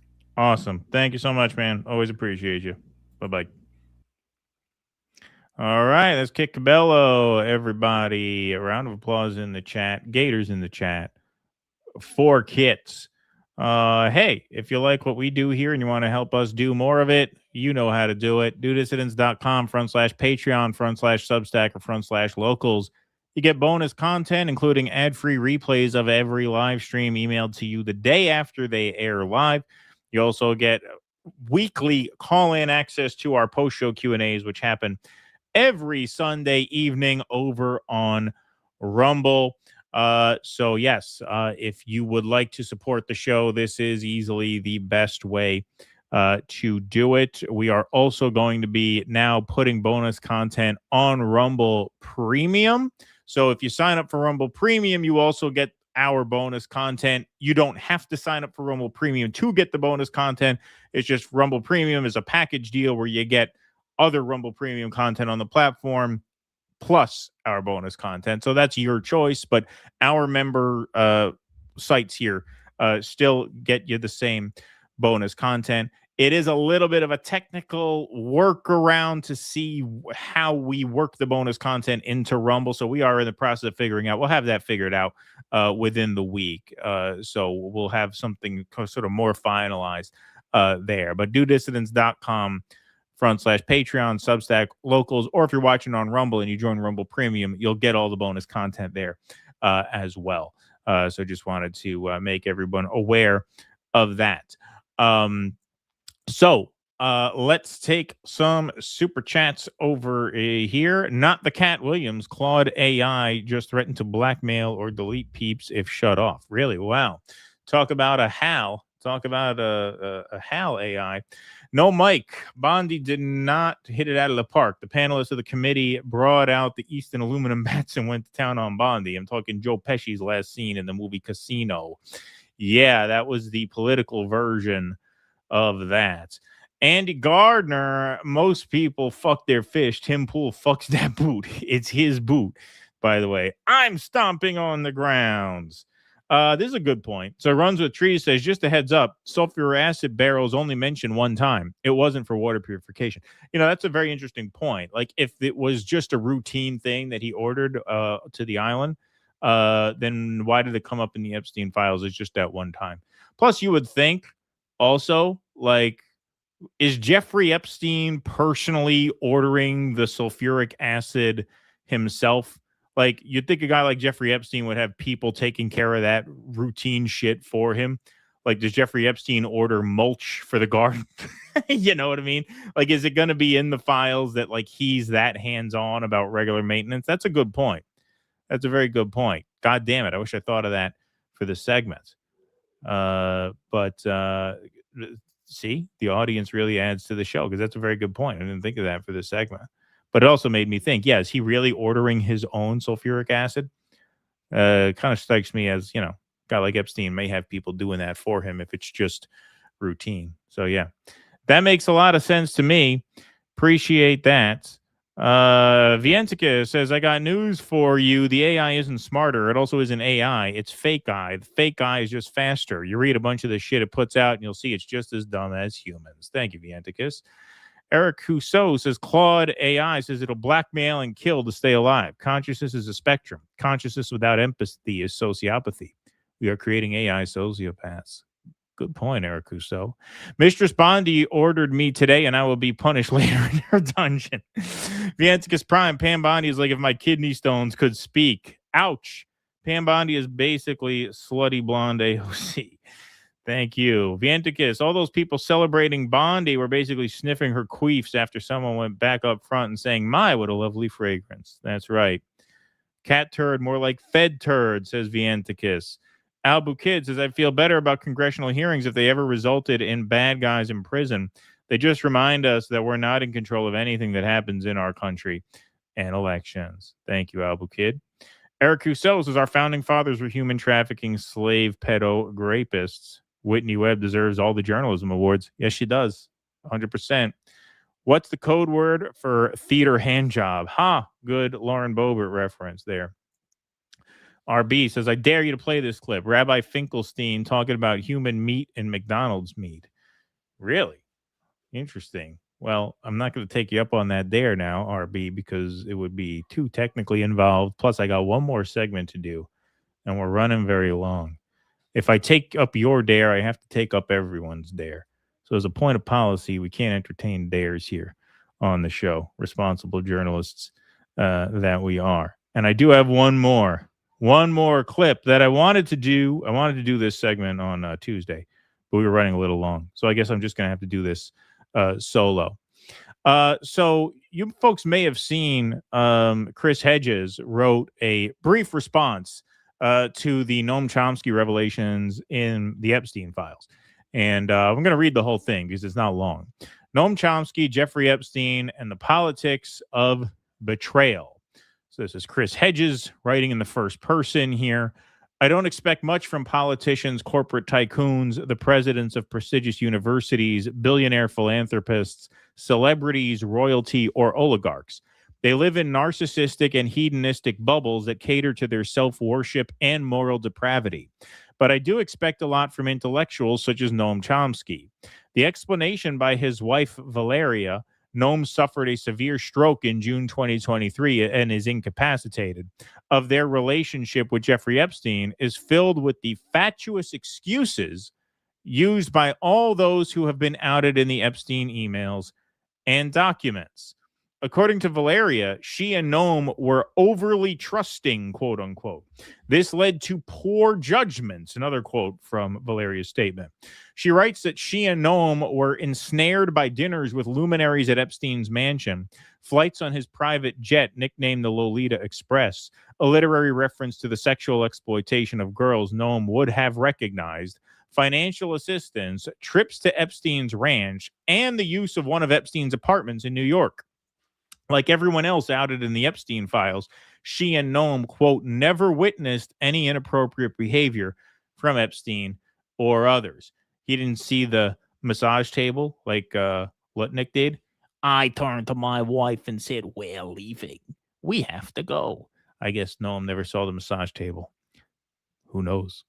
Noam's advice to Epstein on how to handle press inquiries into his crimes, like Noam's letter of recommendation for Epstein, was, she insists, the result of Epstein's taking, quote, advantage of Noam's public criticism toward what came to be known as cancel culture to present himself as a victim of it.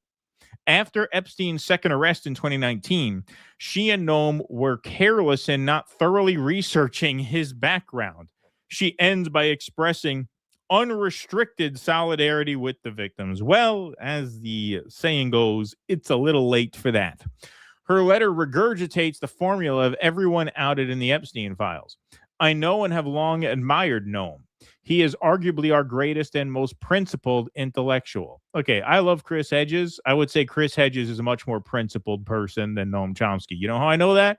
Chris Hedges actually flies across the country on his own dime when third-party labor movements like Workers Strike Back get off the ground and makes a speech there.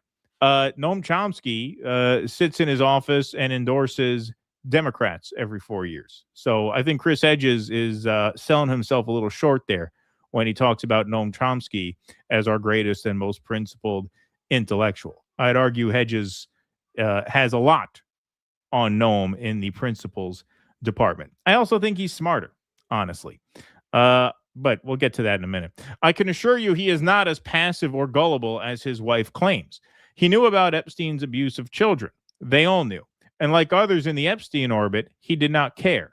From the email correspondence between Epstein and Valeria, it appears she particularly enjoyed the privileges that came with being in Epstein's circle. But this does not absolve Noam's acquiescence. Noam, of all people, knows the predatory nature of the ruling class and the cruelty of capitalists, where the vulnerable, especially girls and women, are commodified as objects to be used and exploited. He was not fooled by Epstein. He was seduced. Exactly. He was not fooled by Epstein. He was seduced. That bears repeating. His association with Epstein is a terrible and to many unforgivable stain. It irreparably tarnishes his legacy. If there is a lesson here, it is this. The ruling class offers nothing without expecting something in return. The closer you get to these vampires, the more you become enslaved. Our role is not to socialize with them. It is to destroy them. Well said by Chris Hedges. And, you know, Noam Chomsky is considered a real giant in academic circles. I guess I understand that. I would understand that more if I were an academic. I am not an academic. I never wanted to be an academic. I did not finish college because I was just very turned off by the whole culture of academia. And so I wanted nothing to do with it. I don't fault people who are. Some of my heroes are academics. Chris Hedges being one of them. Norm Finkelstein being one of them. Cornel West used to be one of them until a couple of years ago. So I like no disrespect, but it's not my thing. But for some reason, yeah, Noam Chomsky, I shouldn't say for some reason. I guess if you are an academic, it makes sense that you would idolize Noam Chomsky. But Noam Chomsky was always essentially at the end of the day a smart liberal. I mean, that's really what he was. I guess is technically, he's still with us. He was a liberal. At the end of the day, he's a vote blue no matter who. Liberal who, when the chips are down, sounds like a liberal. So our friend Jimmy Dore did a segment on this the other day, not the Hedges piece, but the Chomsky revelations. And here he is responding to an old clip of Noam Chomsky describing the force the vote effort in very, very similar terms to what we would expect from a Hillary Clinton or a standard order neoliberal Democrat. So let's take a look. The real world, not a dream world, the world we live in. Take a look at the real world, not a dream world, the world we live in. Suppose you manage to push Pelosi to say, let's have a vote on Medicare for all. And in the Senate, push Schumer to have it. We know exactly what's going to happen. 50 Republicans will vote against it. A large number of Democrats will vote against it. 2, certainly. Manchin and Sinema, probably plenty of others. So what we're saying is, let's do something to be defeated. Is that a strategy? That's not our strategy. I mean, you know, it's nice to say, I want this. But it's nice to say, I want this. What he's talking about is healthcare. Healthcare that he's had his entire life. And in fact, he's had at least Medicare for 40 years at this point, 30 years at this point, because you get it at 65 and he's around 95 or so. So he's had it for 30 years. He's had unlimited healthcare, but he doesn't. But if you want it, guess what? It's unreasonable. Let's listen to what he says. If you want it. Not children who say, I want this piece of candy. Then you're like children who say you want this piece of candy. That's the verbatim what Hillary Clinton would say about Medicare for all. That's verbatim what she would say. That you're like a child who wants candy. He's referring to healthcare in the middle of a pandemic as candy. Yep. And that's exactly right. That is exactly the metaphor that a Hillary Clinton would use. In fact, I just thought of this now, to be honest. I should have thought of this in advance. I could have clipped this and put this in as a visual piece. When her book came out, what was it? What Happened, about the 2016 campaign laws.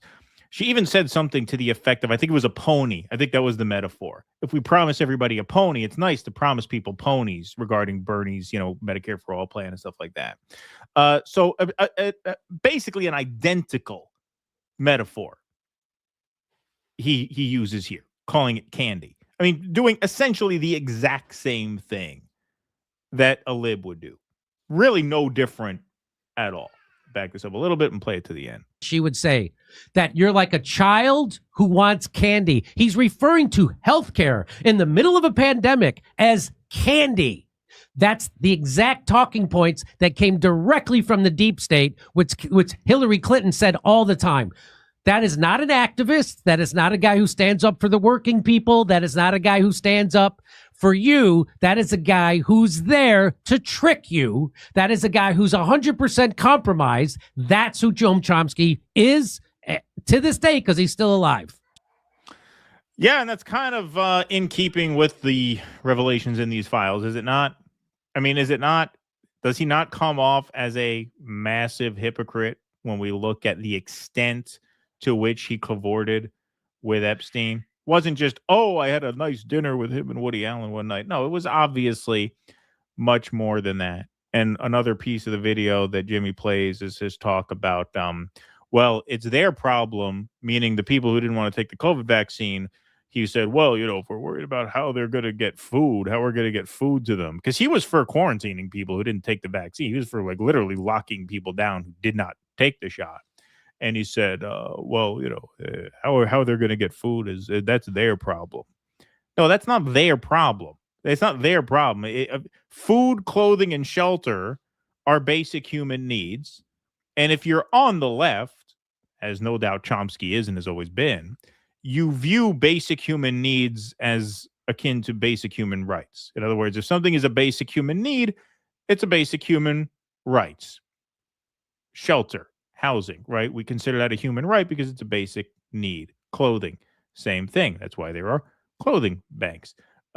Food, it's a basic human need and therefore a basic human right. I would argue, and I think most of the left would argue, I would argue all of the real left would argue, that in the era of medicine is a basic human need and therefore ought to be a basic human right. So food is a basic human need and therefore ought to be a basic human right. A basic human right is not conditional upon your choice to take a vaccine or not take a vaccine. So this guy has had many really shitty moments. I mean, he has had, ironically, Chomsky's career is a lot like Woody Allen's career. Woody Allen has put out a few masterpieces. He's also pinched out a few real turds. And Noam Chomsky is the same way. Done some really great work, done some really terrible work. He's a mixed bag. The attachment to him is something that I don't really understand. I'm not an academic. Maybe it's different if you're in that world. That's fine. But Chris Hedges is a pretty accomplished guy, pretty accomplished academic, and he had no problem telling the truth about what these Epstein files reveal about the character of Noam Chomsky. Once again, it's a question of character. Chomsky is not implicated in any crimes. That much is obvious so far, at least.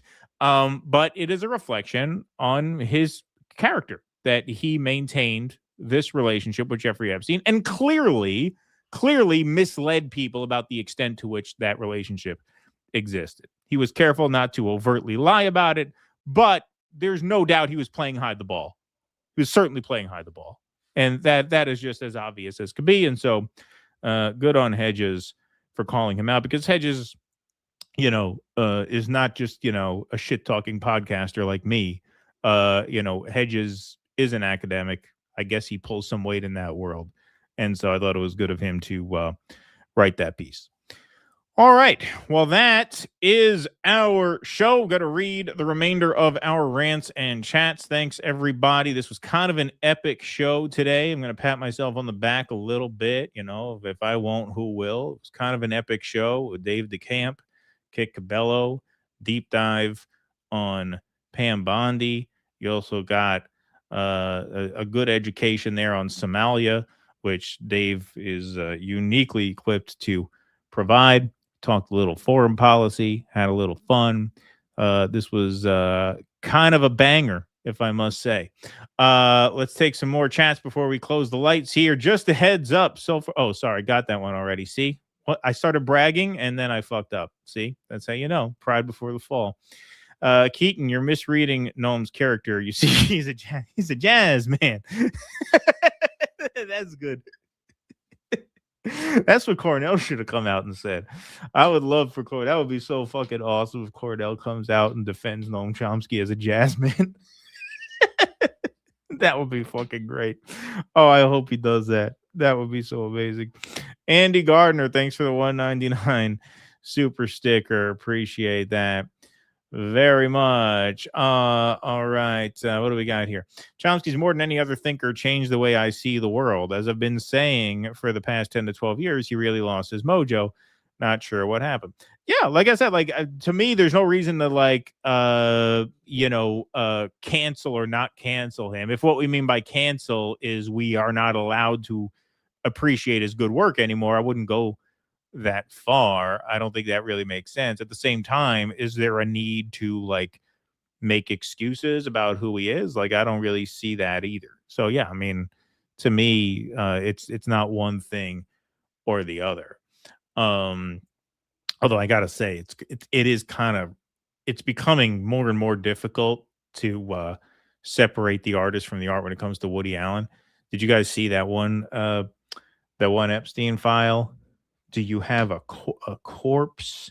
It was Sun Yi, his daughter wife there, wrote some fucking crazy email about a corpse for a woman. I forget exactly what it is.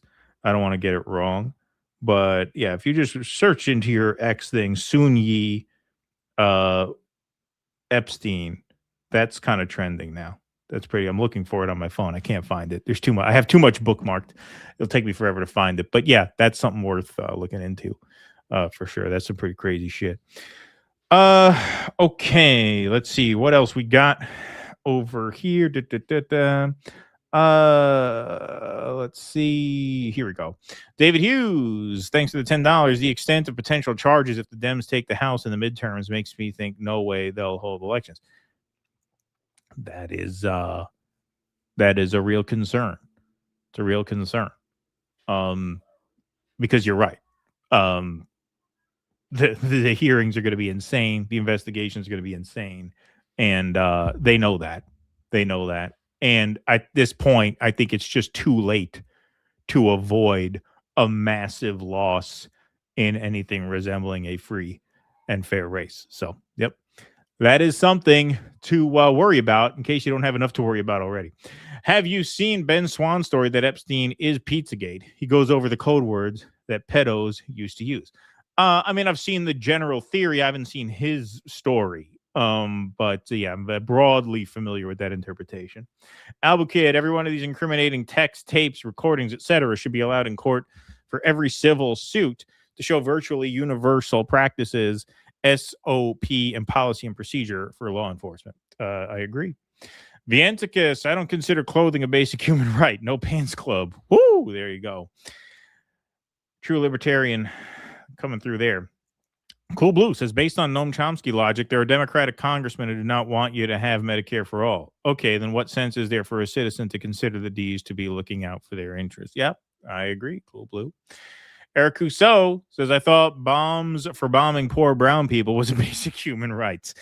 You would think so. You would think so, given the state of things. All right, folks, that is our show. Great to see you all. Thanks very much to Dave DeCamp. Thanks very much to our friend Kit Cabello. Eric Rousseau just asked, you see Candace go full max on Erica? No, I have not seen that. Was that yesterday? I know she goes live Wednesdays. But no, I have not seen that. I will check that out.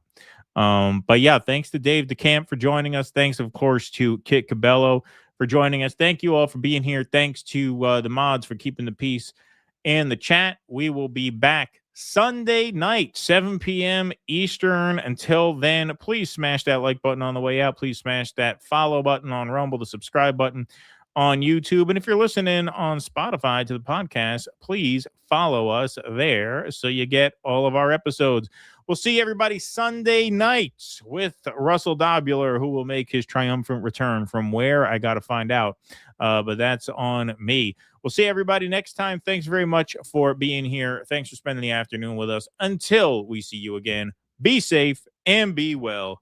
Courage. Please clap.